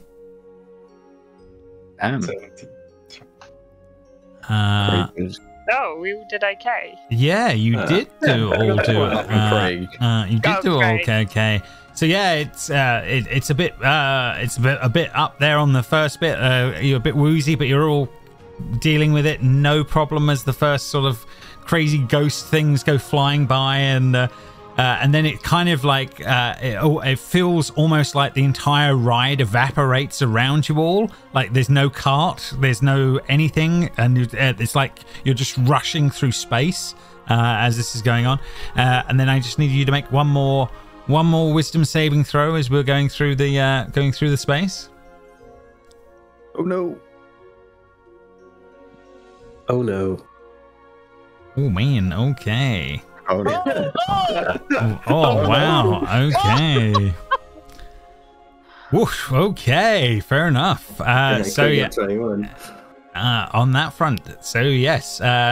So each of you, in moments, maybe in hours or days, you have an experience of each of you that the ones that failed of one of your worst fears. Obviously, you can play that out in your minds as how that would be, and maybe write me down how that plays out.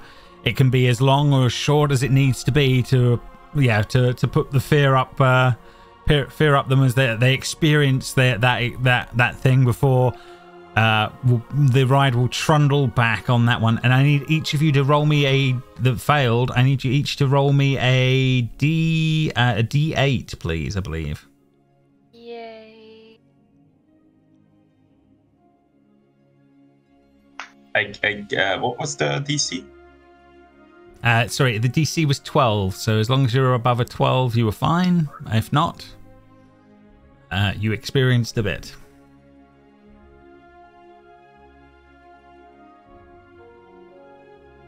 Okay, fair enough. So yes, so as some of you come around absolutely fine on the other side of the ride, others of you are pretty haunted coming off of this ride as you come back round on the other side here as this is going on. But yes, and I don't know how you all react as you're sort of like the ride comes to a trundling end. Some of you moments later, some of you it's been a lot longer as this is all going on. But yeah, you come back round and then you are free to get off the ride. And he says, Was it creepy for you? How did you do? As he's sort of looking. What did you think of my contraption? Do you think it worked? Did you have any fear? Nausea? Alice is just staring forward, just not saying a word. Just. Yeah, what's wrong with you guys? Edward is doing something similar, except there are tears as well. Grace just ab-fabs out of this cart. She just absolutely head over heels, just full on face plants, and starts crawling away. Fair enough. Fair enough. Anyone, any ill effects? Would you recommend, or do any of you have too much of a problem with it? What did you think? Intriguing? I hate this place. I hate too. I don't want to be here. Oh, I'm so sorry. Would you? I'm so sorry. It seems like you may have had an adverse reaction to it. Would you like to forget? Yes. Okay, fair enough. I need you, Edward. You need to make a wisdom saving throw.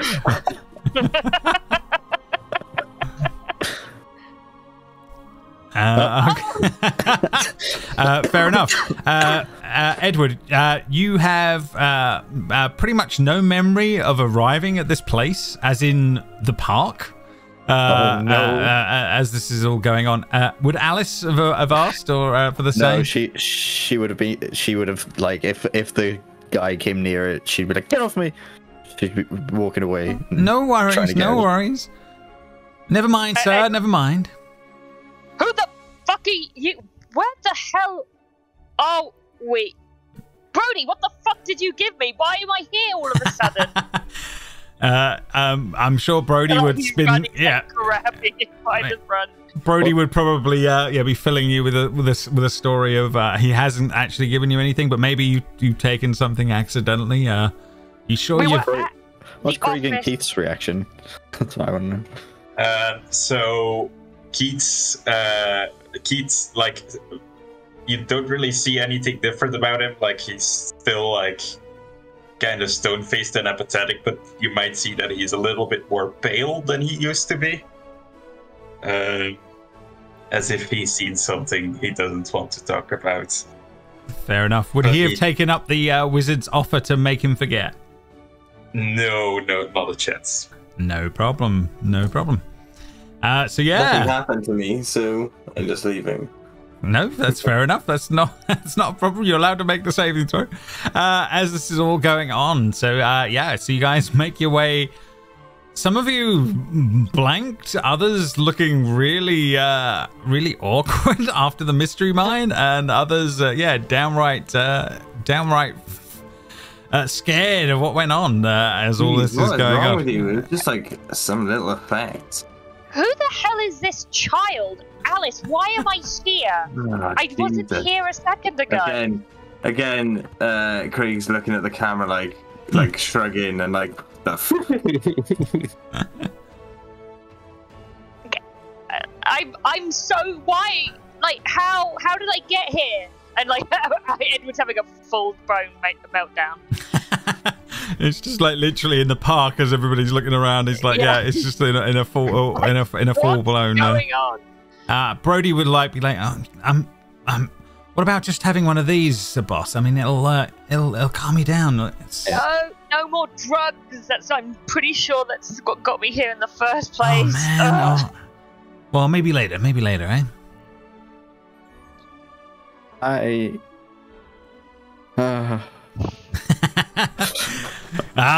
The carnival, weird and wonderful already. Yes, but yeah, you're all a little spaced out after coming out of the mystery mine. But the map is yours. The space is yours. What would be next on their proverbial list? Has time moved on at all? Time would be. We would be on to the next hour. So yes, we are definitely moving towards the end of the time scale, but not. There's a couple of hours left at least, so you still got some time. Let's just go to the snail race. Surely nothing bad can happen there, right? Yeah, as you sort of as you're sort of looking there, I think the camera sort of pans back, looking at you guys, and then there's just this this shadowy figure of a bird, like person with wings, sort of looking and staring out at you all as you sort of pass by towards the snail racing as this is all going on, and you say that.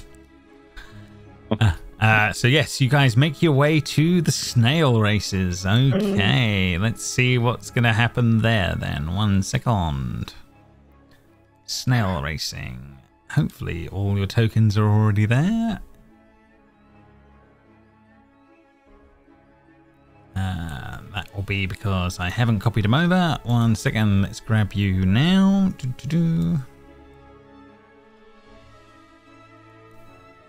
And hopefully you'll be able to see some stuff in a moment. Right, hopefully that'll bring all that into view. Can you guys see, or are you still in black? Yeah. Lovely, right. Excellent, this is good. Snail racing. Let's go to snail racing. Oh god, what are those?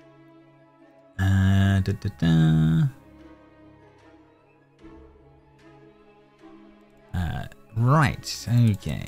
Here we go.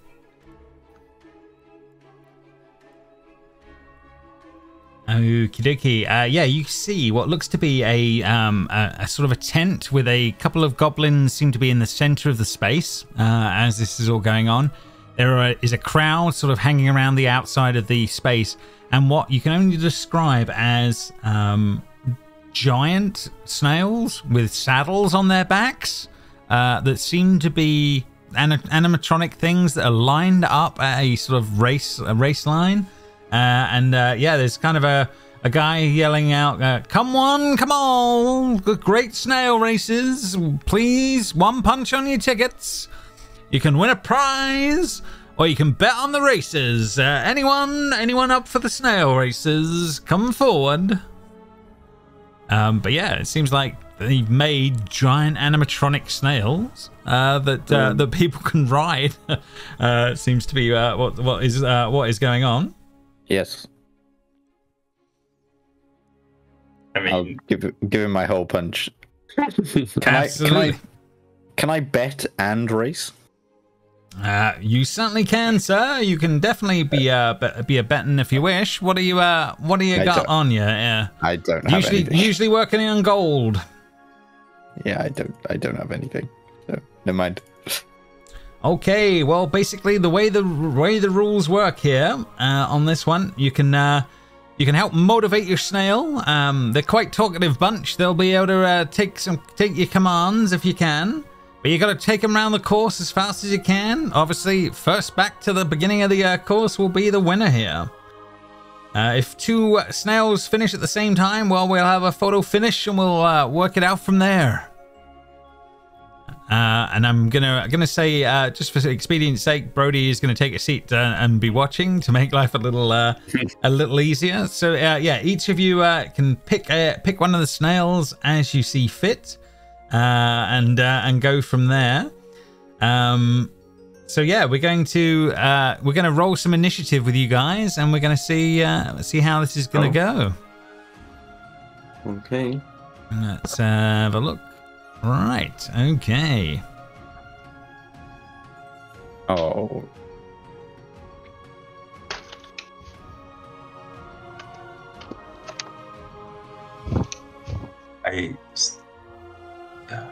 Keith and Edward, you need just to roll initiative just to see what's going on that front. Sorry, it doesn't appear in like the turn order, so I have to roll it off my sheet.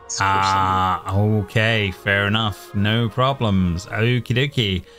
Right, okay, so the way this works then, guys, I mean, this just helps as if there's any sort of a tie here, but the main way that things work out here is that you can basically, I believe that you can go, I believe you can go 40 feet around, but you can obviously dash, making it 80 feet around. And then what it is if you make an animal handling check, each of you can do that. If you're successful, your snail can move an extra 10 feet around. So obviously that's 20 feet when you when you obviously because you're dashing, if that makes sense. So we don't have to worry about that. This is just the turn order, other than if we need to make some sort of a tie break at the end. But yeah, if you want to make your move, and obviously you can go either 80 or 100 feet depending on your handling check. So we will sort of do a round one. All of you roll an animal handling check, and then see, and then you can move your token as you see fit, if that makes sense. Cool. So the DC is 12 on this one. So if you're above 12, you are getting the extra 20 feet on the turn. The rest of you will be. Hey, Grace there with a nat 20 on that one, and you're going to get an extra 20 on top, so which is very nice. Another 20 feet on top of what you would have been. 80 if you don't do it. 80 if you don't, 100 if you do. But the crit is going to get 120 for Grace on the first one. So yeah, obviously it's just your token, but obviously that would be your snail making its way round. Obviously you can't cut through the grass on that one, but yeah, you can move as far as you can on your first turn. Whoa, too far.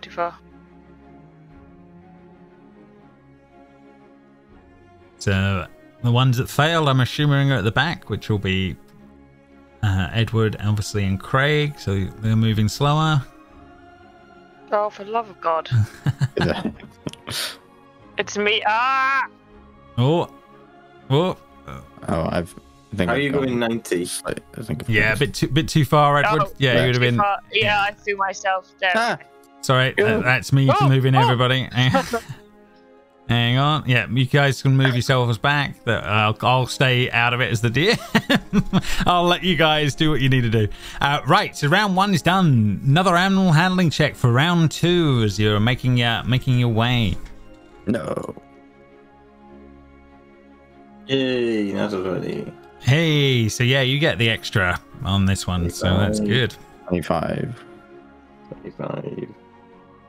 50. Yep. 80. 80. Oh, again, terrible. Jesus. Oh, it wasn't that. Yeah, maybe he's just a little distracted on that one. I just think Edward's not very good at this. His snail is just not the fastest. Not the fastest on the one on that front. 65, and then. You're going over the grass again. Am I? Well, he's so far behind. I'm sure it'll be fine. Right. So at this point, does anyone try something else other than just motivating their snail at this point? You're halfway around the course. Does anyone try anything different as this is all going on this one? Any thoughts, or do you just motivate your snail as you have done previously? Is what I'm asking. Can I do with my mobile phone? Grace will reach into her bag and pull out a banana peel and just throw it behind her at Craig. Oh. You're going to use your Mario Kart. Yeah. I pull out a blue shell and throw it at fair enough, Grace. Okay, so yeah, you are going to do that. So Craig, you need to for your snail. Then you're going to need to do a dexterity save. We'll use your dexterity as the thing for the thing. Let's see how you're yeah, so you're going to have a penalty of 30 feet from that one as this is all going on. Anyone else trying anything other than the motivation trick? No. I don't have anything. Okay, yeah, and then you can all roll your animal handlings for the next one. Oh, for the love of God! Yeah. Edward's just taking the slow train. Yeah. Your one goes. I'm sorry, I ate something a little. I don't feel so good. That's fine, dude. I don't know what's going on. Your roll hasn't come up in the rolls.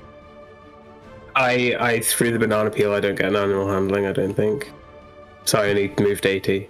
Yeah, he's used an action to do something different, if that makes sense. So. Okay, so yeah, if that's where you guys would be at this point, if that makes sense, then you can obviously, if you're going to do something else, you can, but obviously otherwise it is the animal handling check to come into the start to be towards the final furlough, I think.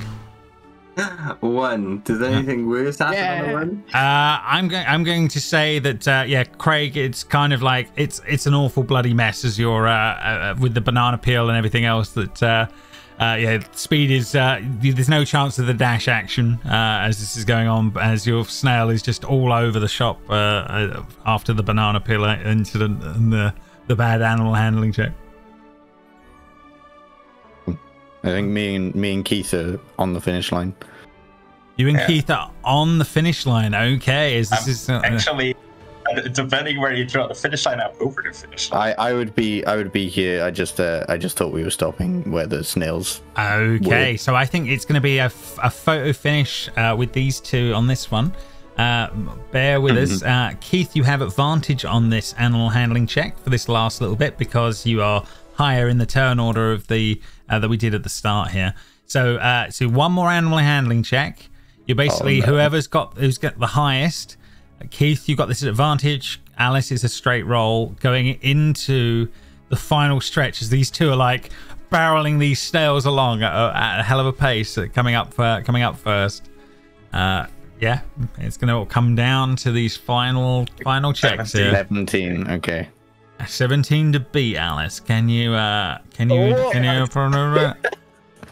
so we sort of see the scene here of like Keith's with his billowing cloak, sort of like the camera seems to be pulling ahead as this is going on, and then just slightly in the background we just see Alice sort of like it nudge forward in front and take the win from Keith at the very last moment as it, in fact, Keith probably thinks in the moment he won until he looks around and sees Alice on the other side of things as this is going on. In fact, I think Keith, you can use your feature if you wanted, can't you? Or have you, if you so wished? But you mean the succeed at accosting? Yeah. Would he do that for this particular event or? No, not with Alice. If anyone wins, it's good that it's Alice. It's fine. No problem. If it were Brody or Edward, then that's another case. But no problem. No, it's fine. Like he doesn't care enough to try to win, I guess. No problem. Okay, so yeah, the crowd goes wild, Alice. You can see that some people are trading gold as Grace comes in not too far behind you guys, and then Craig and Edward sort of like eventually will make their way round on these things that look like slow ponies at this point. Craig, what the hell happened to your snail? Just on the... I think it hit like a piece of lettuce or something. As this is all going on, and little miss, if you would, and sort of the goblin at one of the sand sort of points to you, Alice, and sort of asks you to make your way over, if you would mind, on that front. Yeah. Right. 1 second. I think there's going to be a roll in your future here, but 1 second. I need to no on that one. 1 second. So. I need a new table from the rules, so 1 second.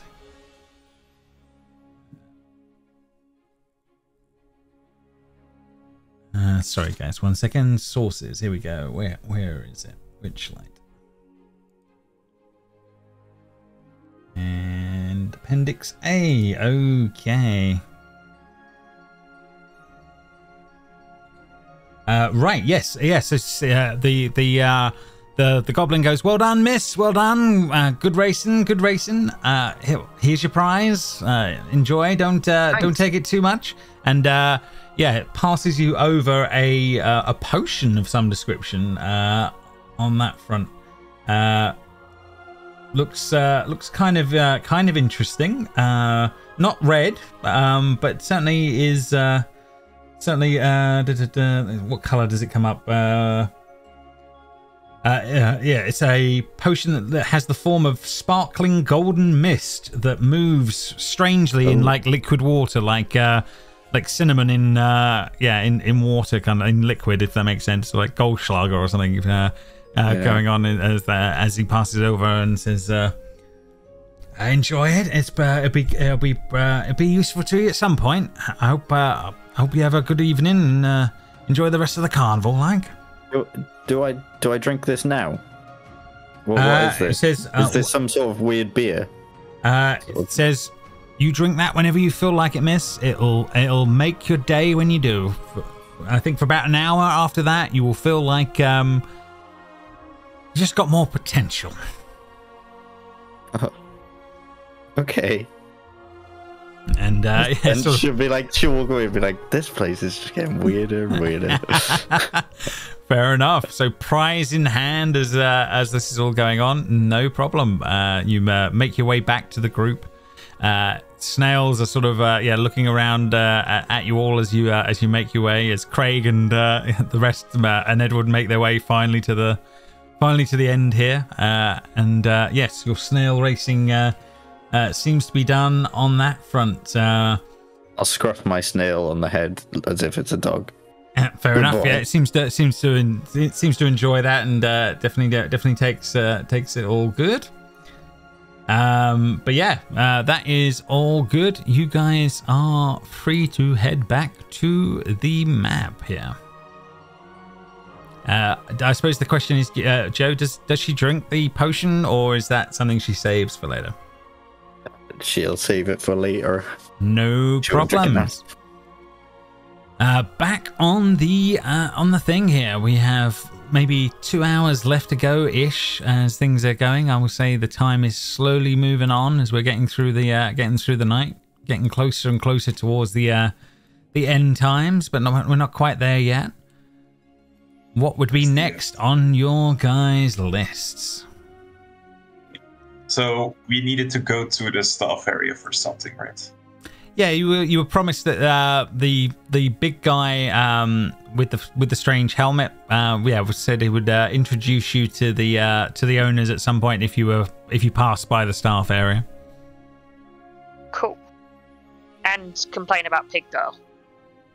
Absolutely, yes. Candlefoot also said you can go regarding some of that as well.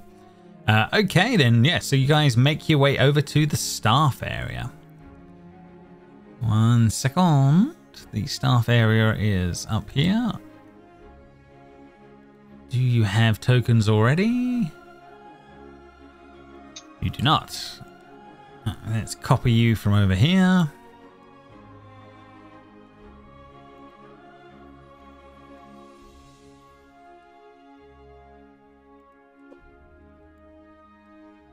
And hang on.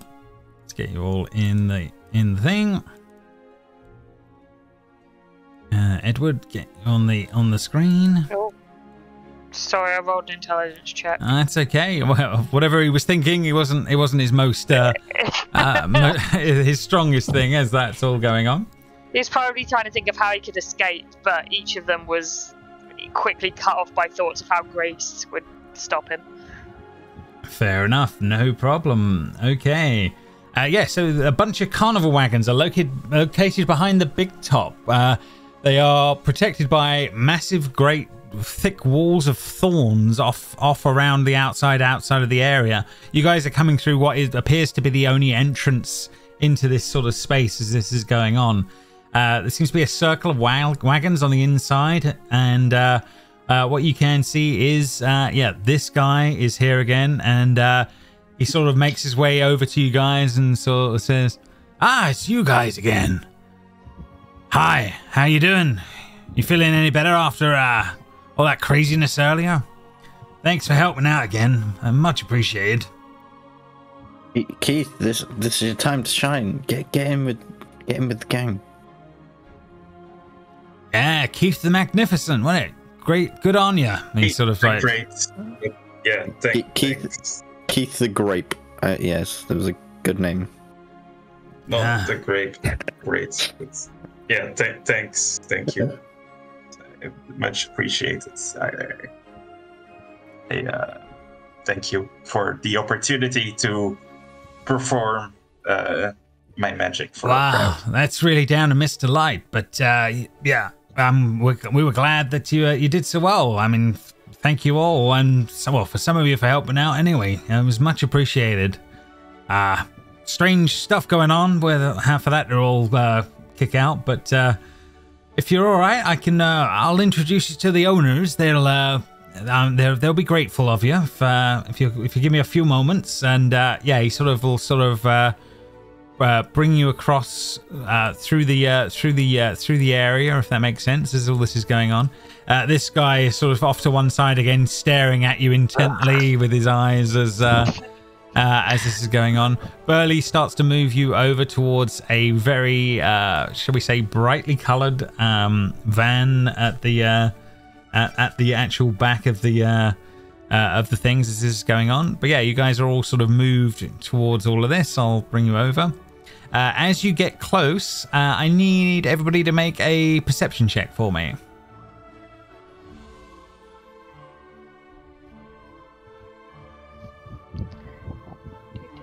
Ooh, Edward knows nothing, sees nothing. Well, Edward doesn't remember these guys. That's really true. He does. Yeah, it's very true. So confused by everything. Okay. We are not a very perceptive party, are we? No, not too dramatic.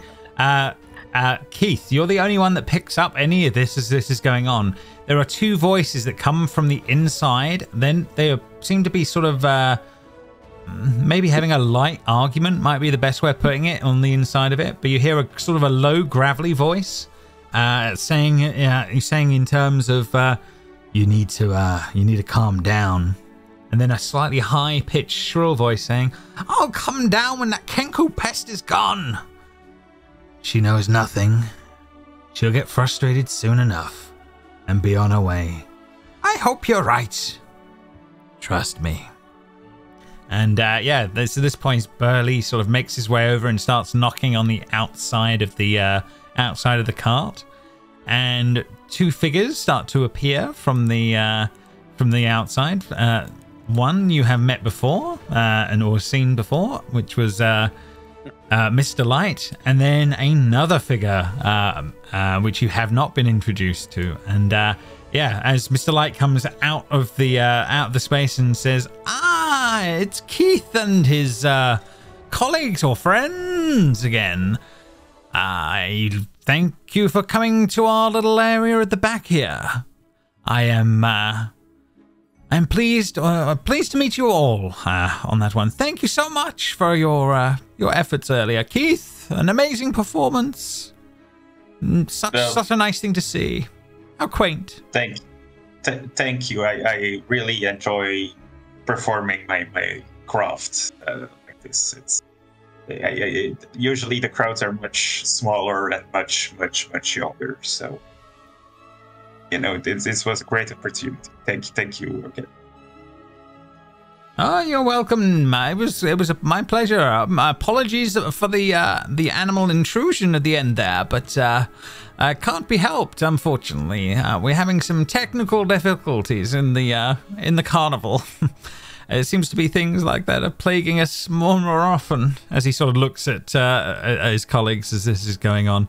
The other guy, the one you haven't been introduced to, sort of looks on and sort of nods a bit more solemnly.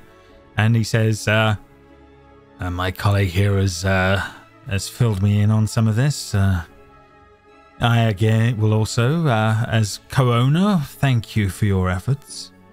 If there is anything we can offer you or you need, by all means, now's the time to ask, but thank you again. I just thought you should know that there's a scary girl with a pig mask in the mirrors in the illusion hall. Yeah, I don't know what I did, but I hurt her and she vanished. But I don't know if she's still in there. Just an FYI, she was like in the mirrors. Yeah. In the mirrors. The two look between each other, Mr. Witch and Mr. Light, and then they sort of look back at you, and then Mr. Light says, I'm afraid there are people out there in this world that do not like our little carnival here. I believe there are people that are trying to make trouble for us. You may have unfortunately run amok with one of them. I'm afraid most things here that are happening, including the animals being freed, or possibly by others of the same. And Mr. Witch says, these are matters that we are looking into, but thank you for bringing it to our attention, at least. I'm sorry that these things are happening, but I'm afraid we're stuck a bit between a rock and a hard place at the moment. There are people from other places that are trying to cause me and Mr. Light here trouble.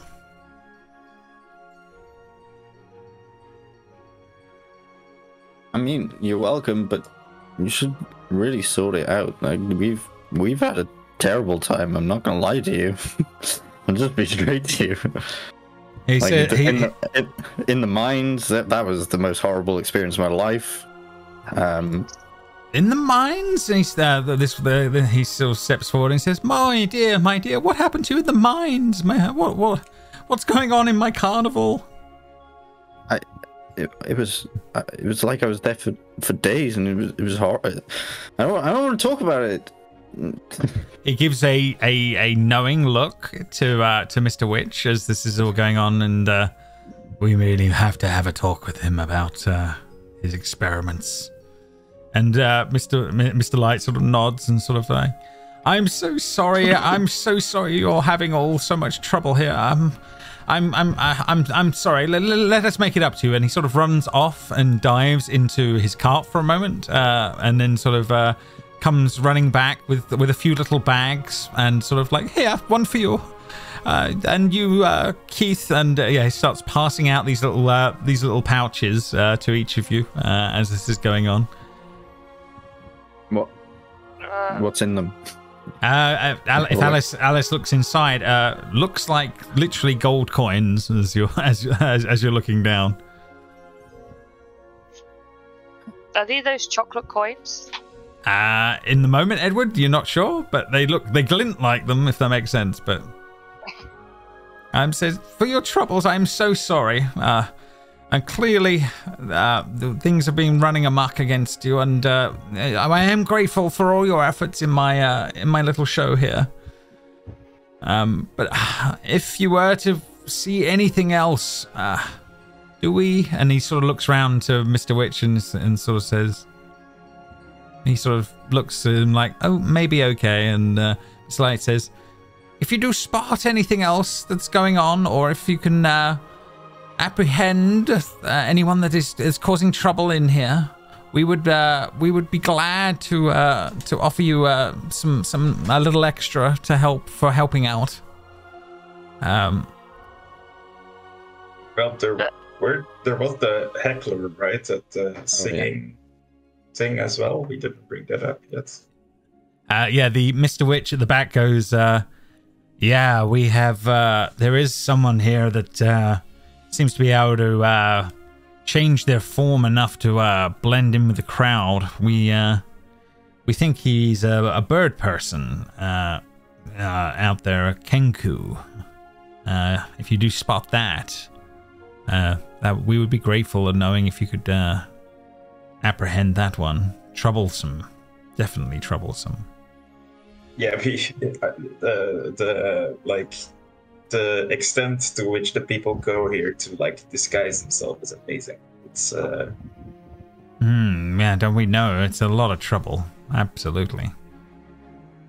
But yes, if you were willing to help us out, maybe we can offer a little bit more bit more here. I think Burley could be a good contact if you're willing, Burley. Maybe head out with these folks and let's see what you can find a little later on. How do you feel about that? And he's sort of looking around at you all, like whether or not you're interested, or whether or not you want to get as far away from these people as possible. Edward's face is, I'm terrified and confused, and I don't know who any of these people are talking to me. Yes, okay. That's fair enough. Edward, on that one, Edward doesn't know any of these folks as this is going on. Would any of us, I suppose we wouldn't really, because we wouldn't understand what happened, like kind of clocked it when he asked if you want to forget, and then Edward just immediately forgot everything. Would that be a weird coincidence to us? Well, yeah, it could be, definitely be, yeah, a weird coincidence. Yeah, I mean, you saw it happen, but you don't know what it is. You could, yeah, do they bring it up? That's in your own mind, whether or not you feel Alice would bring it up or not. No, I want to bring up something else. Yeah, that's all right. And just one more thing. Do you know your workers? You're not like keeping them here, are you? Because like some of the workers have really told us that they're really not happy here, and it's not my place. But... Who's been telling you this? As Mr. Light sort of swirls round at you in this one, and then sort of like a slightly harsher look in his eye as this is all going on. Who in my show has been speaking like this? It might have been that Kenku person trying to. Whatever the Kenku is. Causing trouble.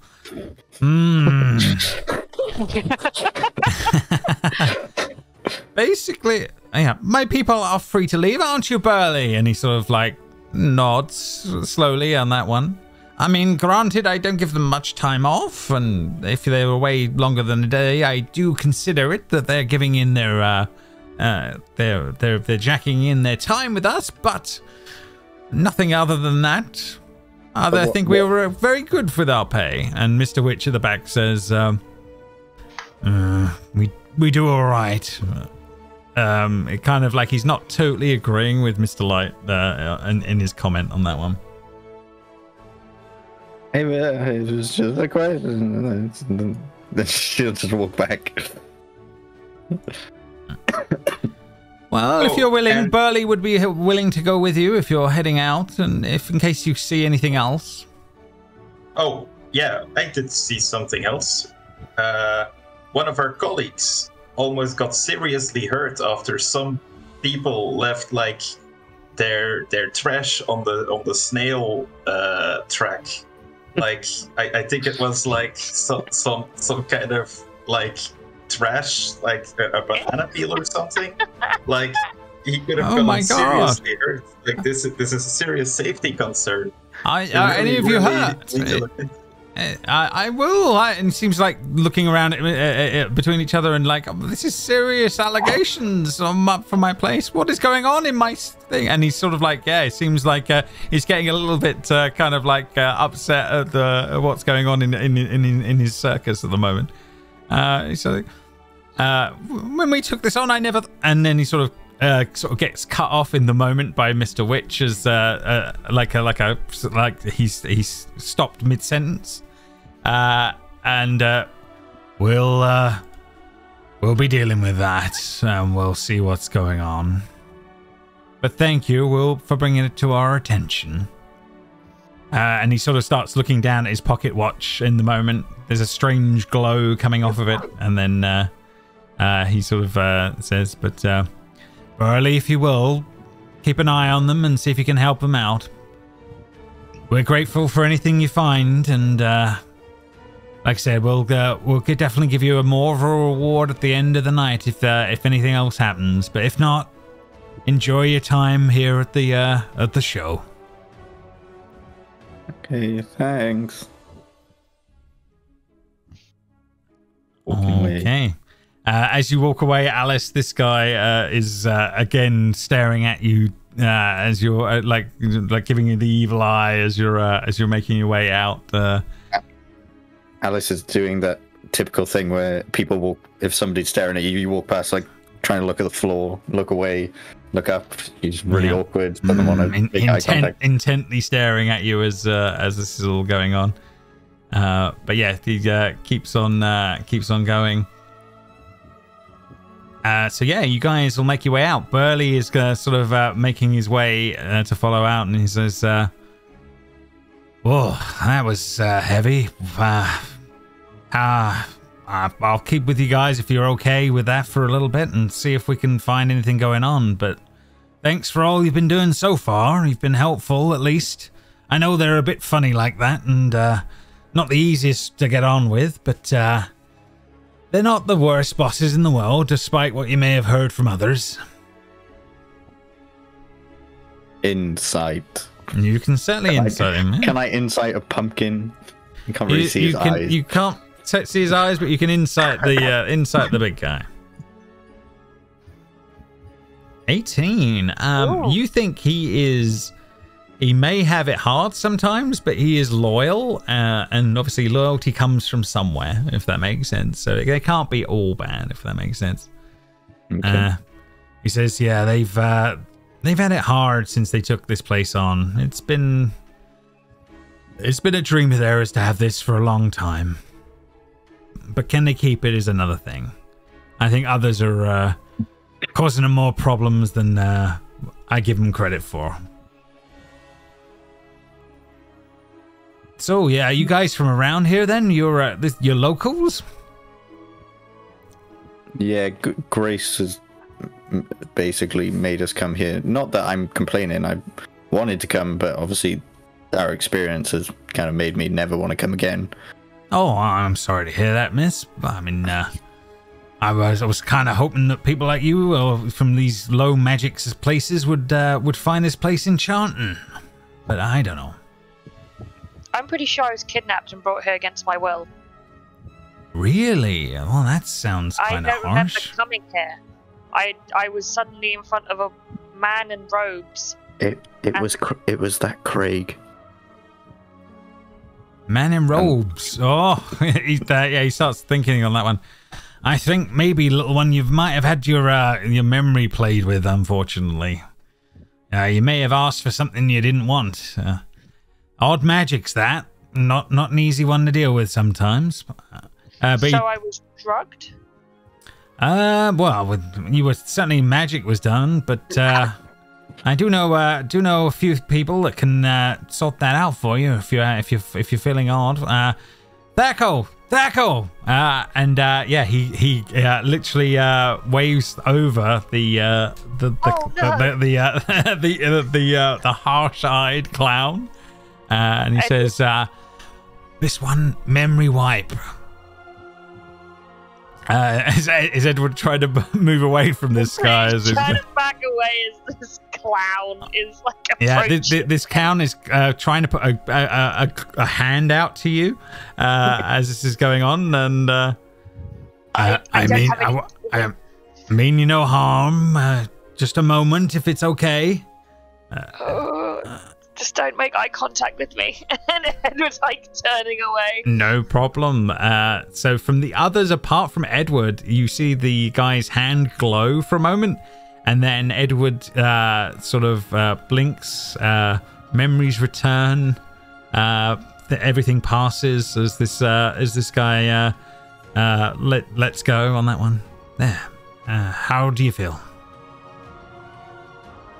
What?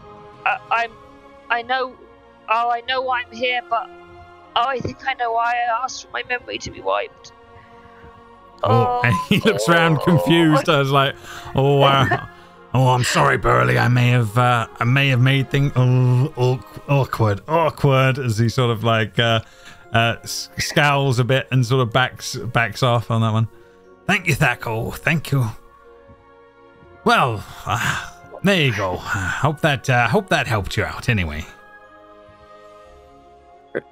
Okay. Yeah. Come on, you guys. There's only an hour left. And then we can get out of this crazy place. No problem. As you guys are making your way to the edge, bear with me. I need a token.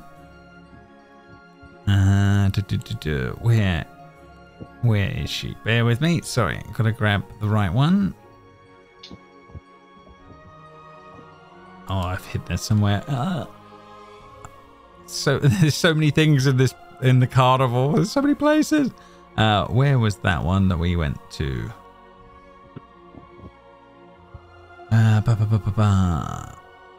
It's in this door. Let's go. Oh, I can't find it in the moment. We'll come back to that bit a little later on. So yes, you guys make your way back out onto the main carnival map. Burley will follow you out as this is all going on. 1 second. Okay, Burley is with you on that front. So yeah, he sort of says, what have you? What else are you going to? Any of the other rides you've not been on, or anything else you're interested in? I see some of you have been to the tattoos, at least. Yeah, I think there's only one more ride that we need to go to that we haven't been on, right? Is it the Dragonfly one? Yeah. And I guess the Pixie Kingdom. Yeah. Pixie Kingdom, yeah. Oh, I guess we can go to the Pixie Kingdom then, since it's right there. When we first arrived, that was where the monkey was with the. No, that was that. That was there. Yeah, no, you haven't been to the you haven't been to the Pixie Kingdom or the Dragonflies. We'll go to the Pixie Kingdom. It's right there. Okay, as that is all going on, then I need everybody to make a perception check on the way there. And if you are actively looking for anything else regarding what's been discussed in the staff area, that would be an investigation check, if that makes sense.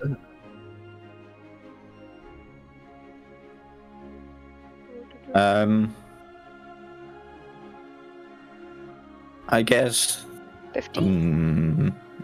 I'd be looking for the.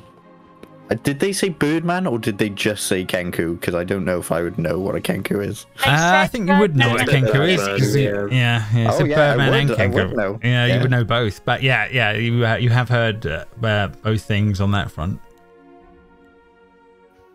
Does Alice really care though?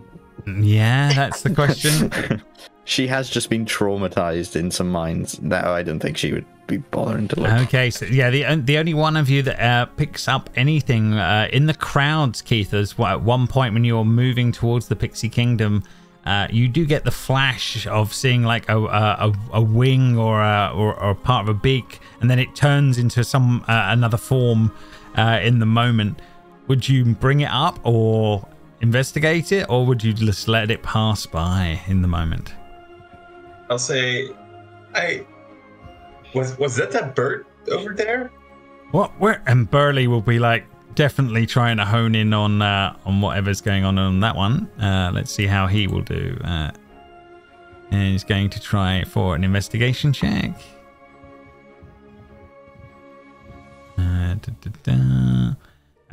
He will fail. Okay, so does anyone else do anything else in the moment, or does it pass by with this one? Edward's just been re-traumatized, so he is out of action on that one. Fair enough. I guess I'll give it a go. I'll like go like behind the big guy and like try to point out like. Yeah, you can make an investigation check, Keith. Yeah, see how you do to keep things moving along on that one. I'm pretty good at this. Oh, hey, okay. So yeah, you definitely do damn good on that front. So yeah, so you actually will point him out the new form of the old woman as this is going on. Yes, basically you lead Burley over. Burley will make a grab and grab hold of this old, like the scene out of one of the Marvel movies or something, where there'll be an old woman that he suddenly grabs hold of and starts cackling and screaming for a few moments before changing shape into a strange bird person in the moment as this is going on. What the hell? Yeah, so it changes form, and where is his token? 1 second.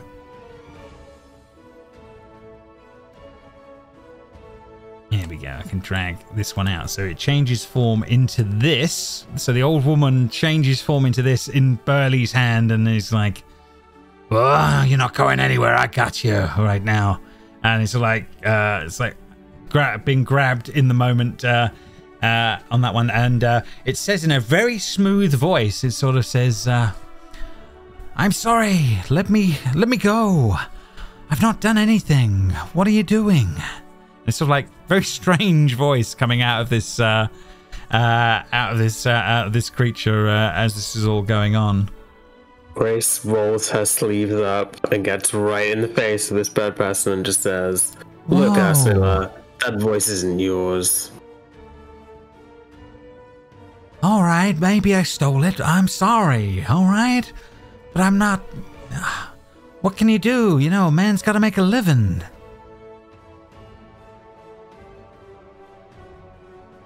You're getting in the way of true love. Oh, you mean that guy? Oh, I mean, I'm sorry, but it was just too good to not take. I really thought it would be needed. Just shakes her head disappointingly.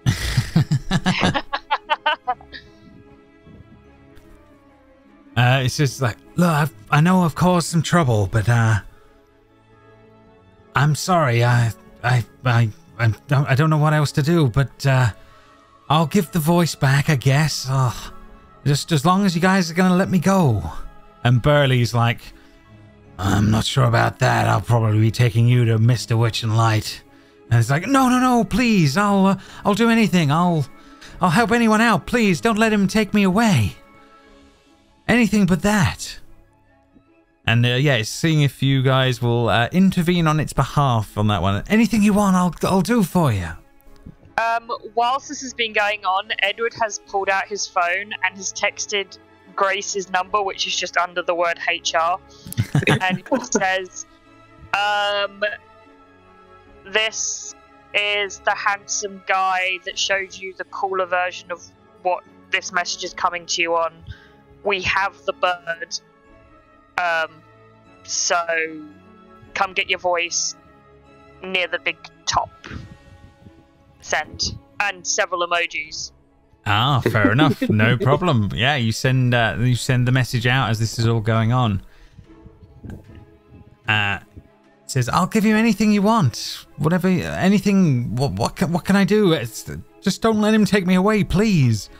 I can help you in so many ways. You don't need to let this big guy take me away."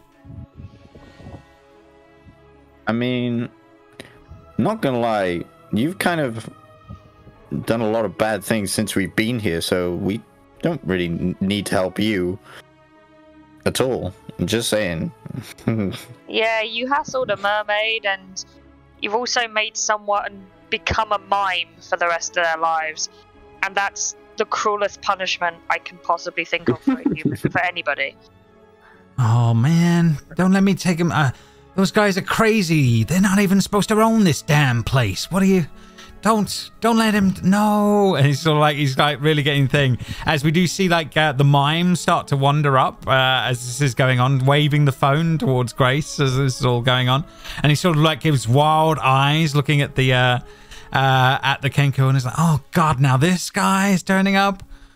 Yeah, so this is all sort of going on. Yeah, the mime starts to fake threaten the bird, but doesn't actually do anything physical towards it, but just pretends to slap it about, but doesn't actually hit it. And it's like, oh my god. And basically Burley will start to rifle through its things. Like loads of things start landing on the ground.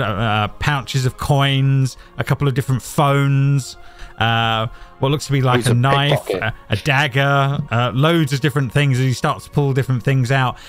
And then eventually finds a little, what looks like a little voodoo doll made out of corn. And he looks over at Candlefoot and says, I think this might be for you. And it sort of passes him the little corn husk of a doll. And you see he looks at it for a moment and then literally breaks it. And then he goes, oh, thank God. I've got my voice. Oh my God, thank you. Thank you all. That's amazing. And the bird person just goes, that's amazing. Because now it can only mimic as this is all going on. But he goes, oh man, I can give you this back. Thank you. Oh, I think I'll go and find, I think I might go and find my love.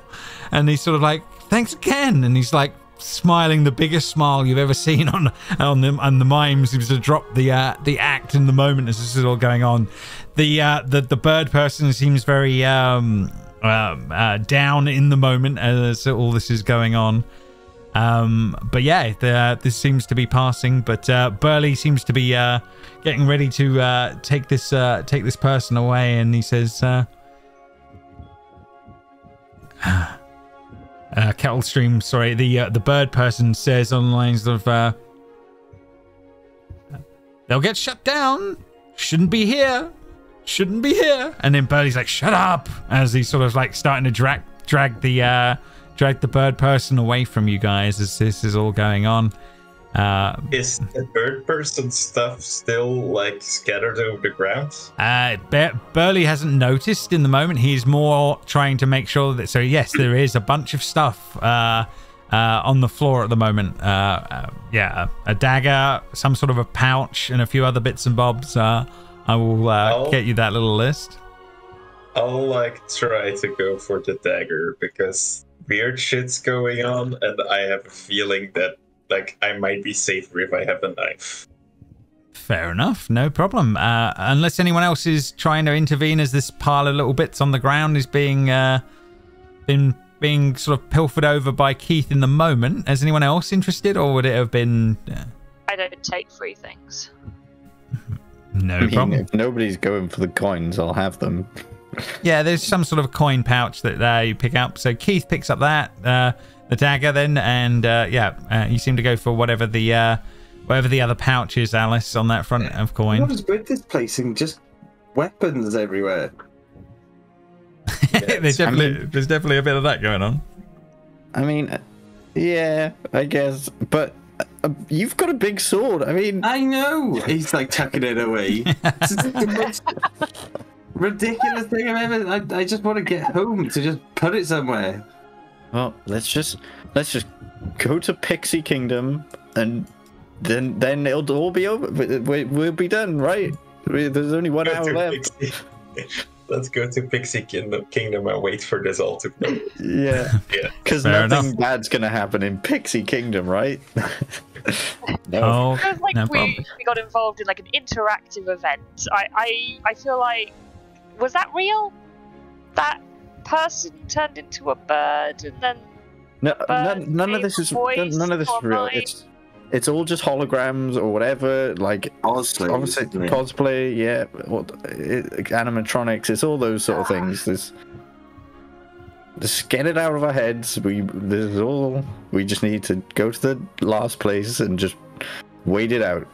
It out. And Craig, please get rid of that sword when we leave this place, because it's kind of. You will get arrested. I'm not sure if you. I'm not sure. I'm the one that's literally been saying it. So why are you saying it now? Like, I've been saying it the entire time. I don't know. Okay. So yeah, as you guys come around the corner, Alice, you recognise the face of a person that seems to be hanging out, strumming with a little lizard as this is going on. As she sort of comes around the corner, as you guys come around the corner, and she's sort of like, "There you all are. How are you getting on?" Oh, terribly. This place is horrible. What happened to it? It's insane, but I don't know if it's as insane than me knowing that you've slept with my dad and I can't look at you in the eyes. Well, you'll have to get used to that. I'm sorry, Edward. So you're starting to realize there's more going on here than you thought? What? I don't know what you're on about anymore. Alice, listen to me. It's all real. You're not looking at technology. You're not looking at strange other things going on that you're trying to explain away. It's magic. It's real. You're here in the moment. Yeah, there's no such thing as real magic. I mean, the magician by ear will vouch for that and point over at Keith. When you point over to Keith, Keith is green, and when you look at him, completely the color green. As you're looking at Keith, as you turn around to him in the moment. There's many magics, Alice. They're all around you. I gave you that spell book to start realizing that you can do it yourself. It'll come. And you can just, as the rest of you are sort of like slowly making your way up behind. Can anyone else see Keith as a green person? Everybody that looks around, you see he's green in the moment. Absolutely. Like his skin is completely green. Obviously, Keith doesn't know it. This feels normal to me compared to what else we've witnessed today. I'm not thrown by this at all now. That's good. That's good. That's good, Edward. That's good.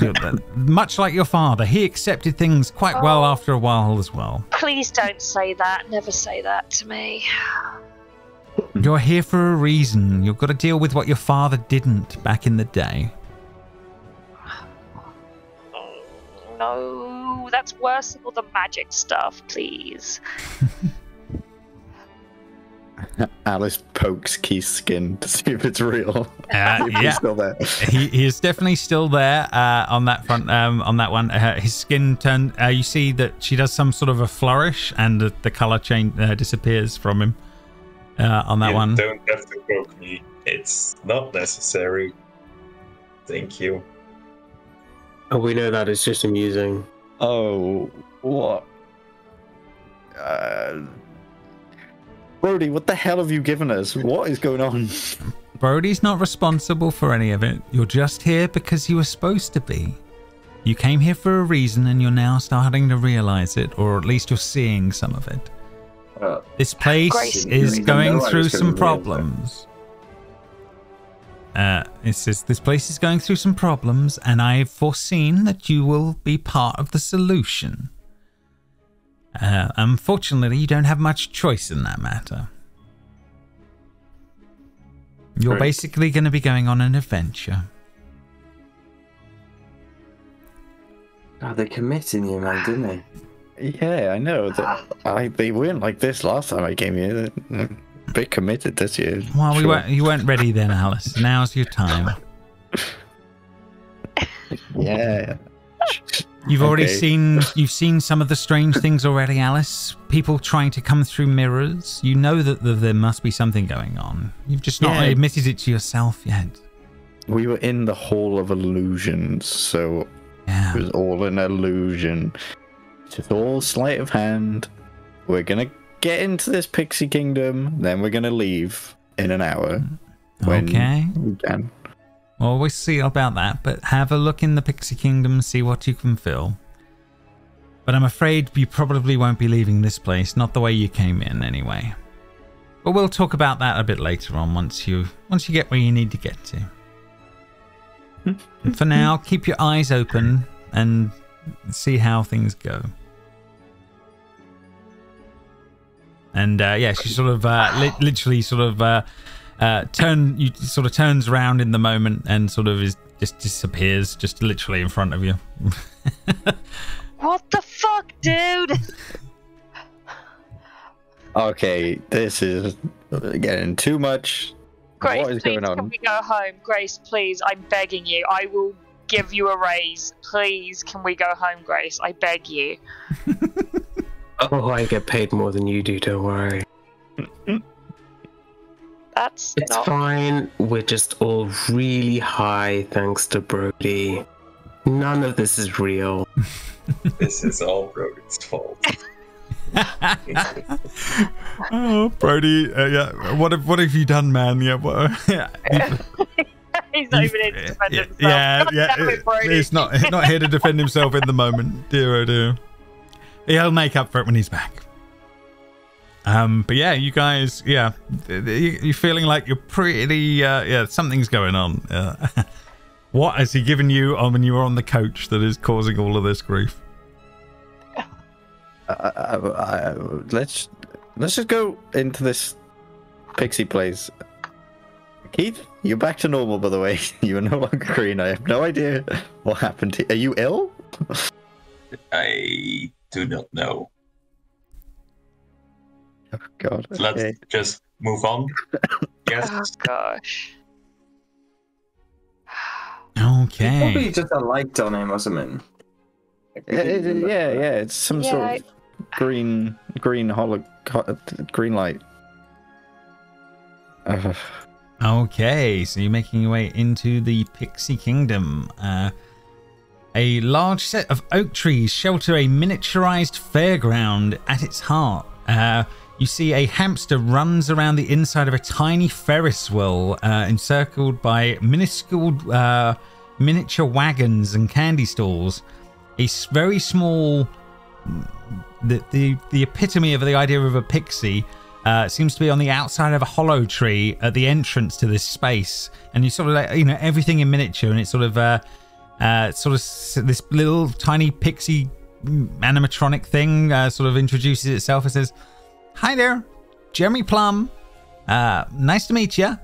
You guys want one punch to enter the Pixie Kingdom?" It's like literally like sized for ants on the tiny people on the other side of this this thing. I don't know. Do you mean to look at it? Because we're not getting in that. We can't get in that. It's too small. Well, if you take your if you punch your card, we'll shrink you down, and you can definitely go in. No problems. No problems. Oh, we also suggest that if you do adopt a some sort of a pixie type name, that always goes down well once you're in there. Edward just turns to Alice with a look of like, no, please. I've got a few ideas for names looking at you, but have a think. But one punch of your card, and you're welcome to join in the fun. The strange miniature hamster and all of this going on on the other side, from what you can see. He'll turn to the rest and be like, "I don't want to do this. This sounds awful." I don't. Shrink it down. We've already been in a bubble. It's all too much. I'm not getting shrunk down. Well, I wouldn't be shrunk down. I don't know. I don't know. Are they gonna drug us to think we're small enough? Is that what happens? Well, I do have to do a few things to make you like that. Yeah, I mean, it does need a bit of consent. Like I said, I'm not gonna force you. Alice is just looking at Grace to see if she's gonna force us. Yeah, that's... Yes, she will. What things are you planning to do to us? 100% she will force you all to do it. Okay, Grace, you're welcome to go first, so I can see what happens. Me, Grace. Sure. Grace will punch that card and adopt a pixie name. Okay. In the name of team building. Okay, I think your pixie name, Cotton Candy. As this is on that one. You guys watch as Grace is there.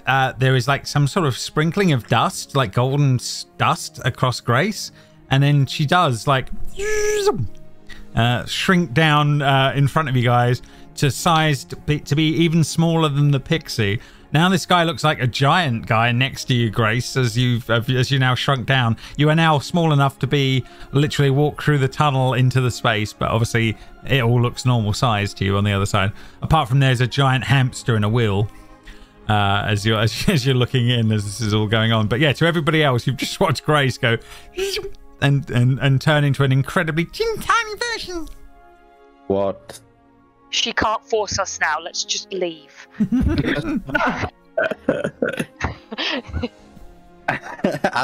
Alice has no words. She's just staring down like, what the fuck? This is the weirdest team building ever. But, you know, it's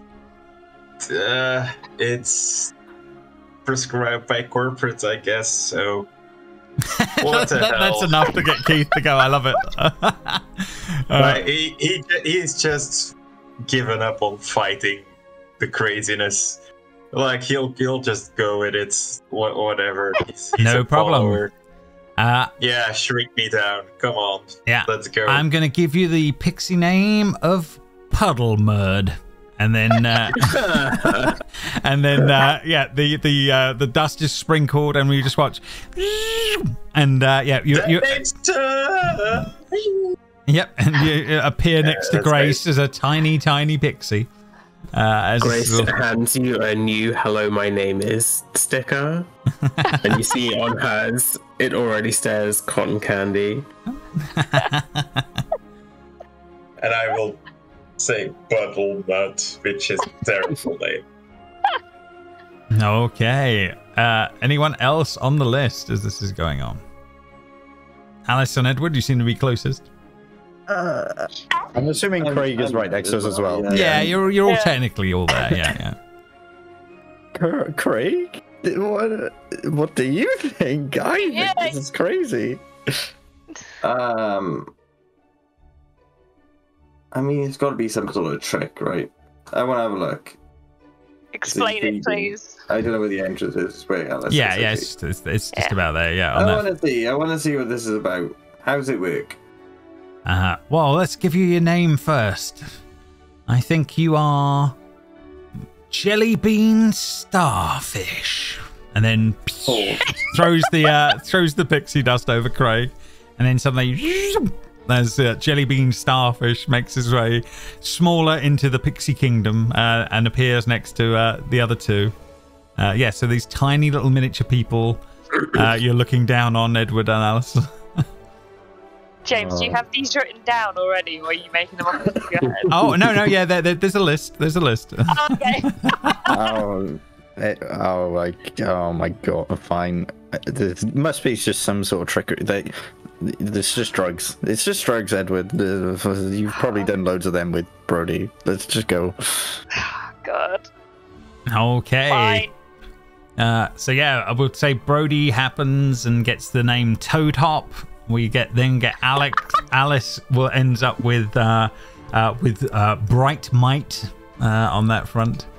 And then I think that's is that everybody or everyone? No, Edward. Sorry, Edward would be 1 second. What have we got now? Oh, Panache. Panache would be is the name for Edward. Well, everyone's Discord names have been decided already. Oh, look at that! Yes, sold on that front.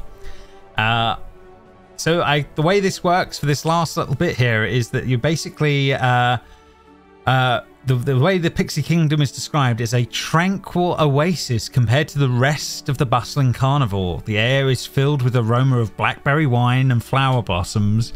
There are bright doorways painted, friendly pixies within the space. If you wish, you can ride the hamster as on the wheel for a little bit of a ride there. There is also in the centerpiece of the palace. There is the kingdom is like a kingdom. The centerpiece is made of literally of old cotton candy, woven together to make a sort of like a Disney palace in the middle of the space. You are also supplied bunches of what they call cucamelon sandwiches and thimbleberry tarts, which are very, very nice. And like I said, you can ride on the hamster wheel. And yeah, it's really, really pleasant compared to everywhere else you've been in the actual place, if that makes sense. So yeah, it's a nice way to spend the last part of the unlike some of the other parts you've had of the journey here. This is actually relatively pleasant on that front. Definitely drugs. Oh yeah, absolutely. I mean, granted, it's completely a something out of Mary Poppins or when you're going around in the place. Now, do you use the names, the pixie names, whilst you're in there, or do you like? I have no use. Well, Yes, it sounds like we've been 100%. given stickers, so we kind of have to. Yes. Okay, fair enough, no problem. So yes, you will use those as you're there. So that will help.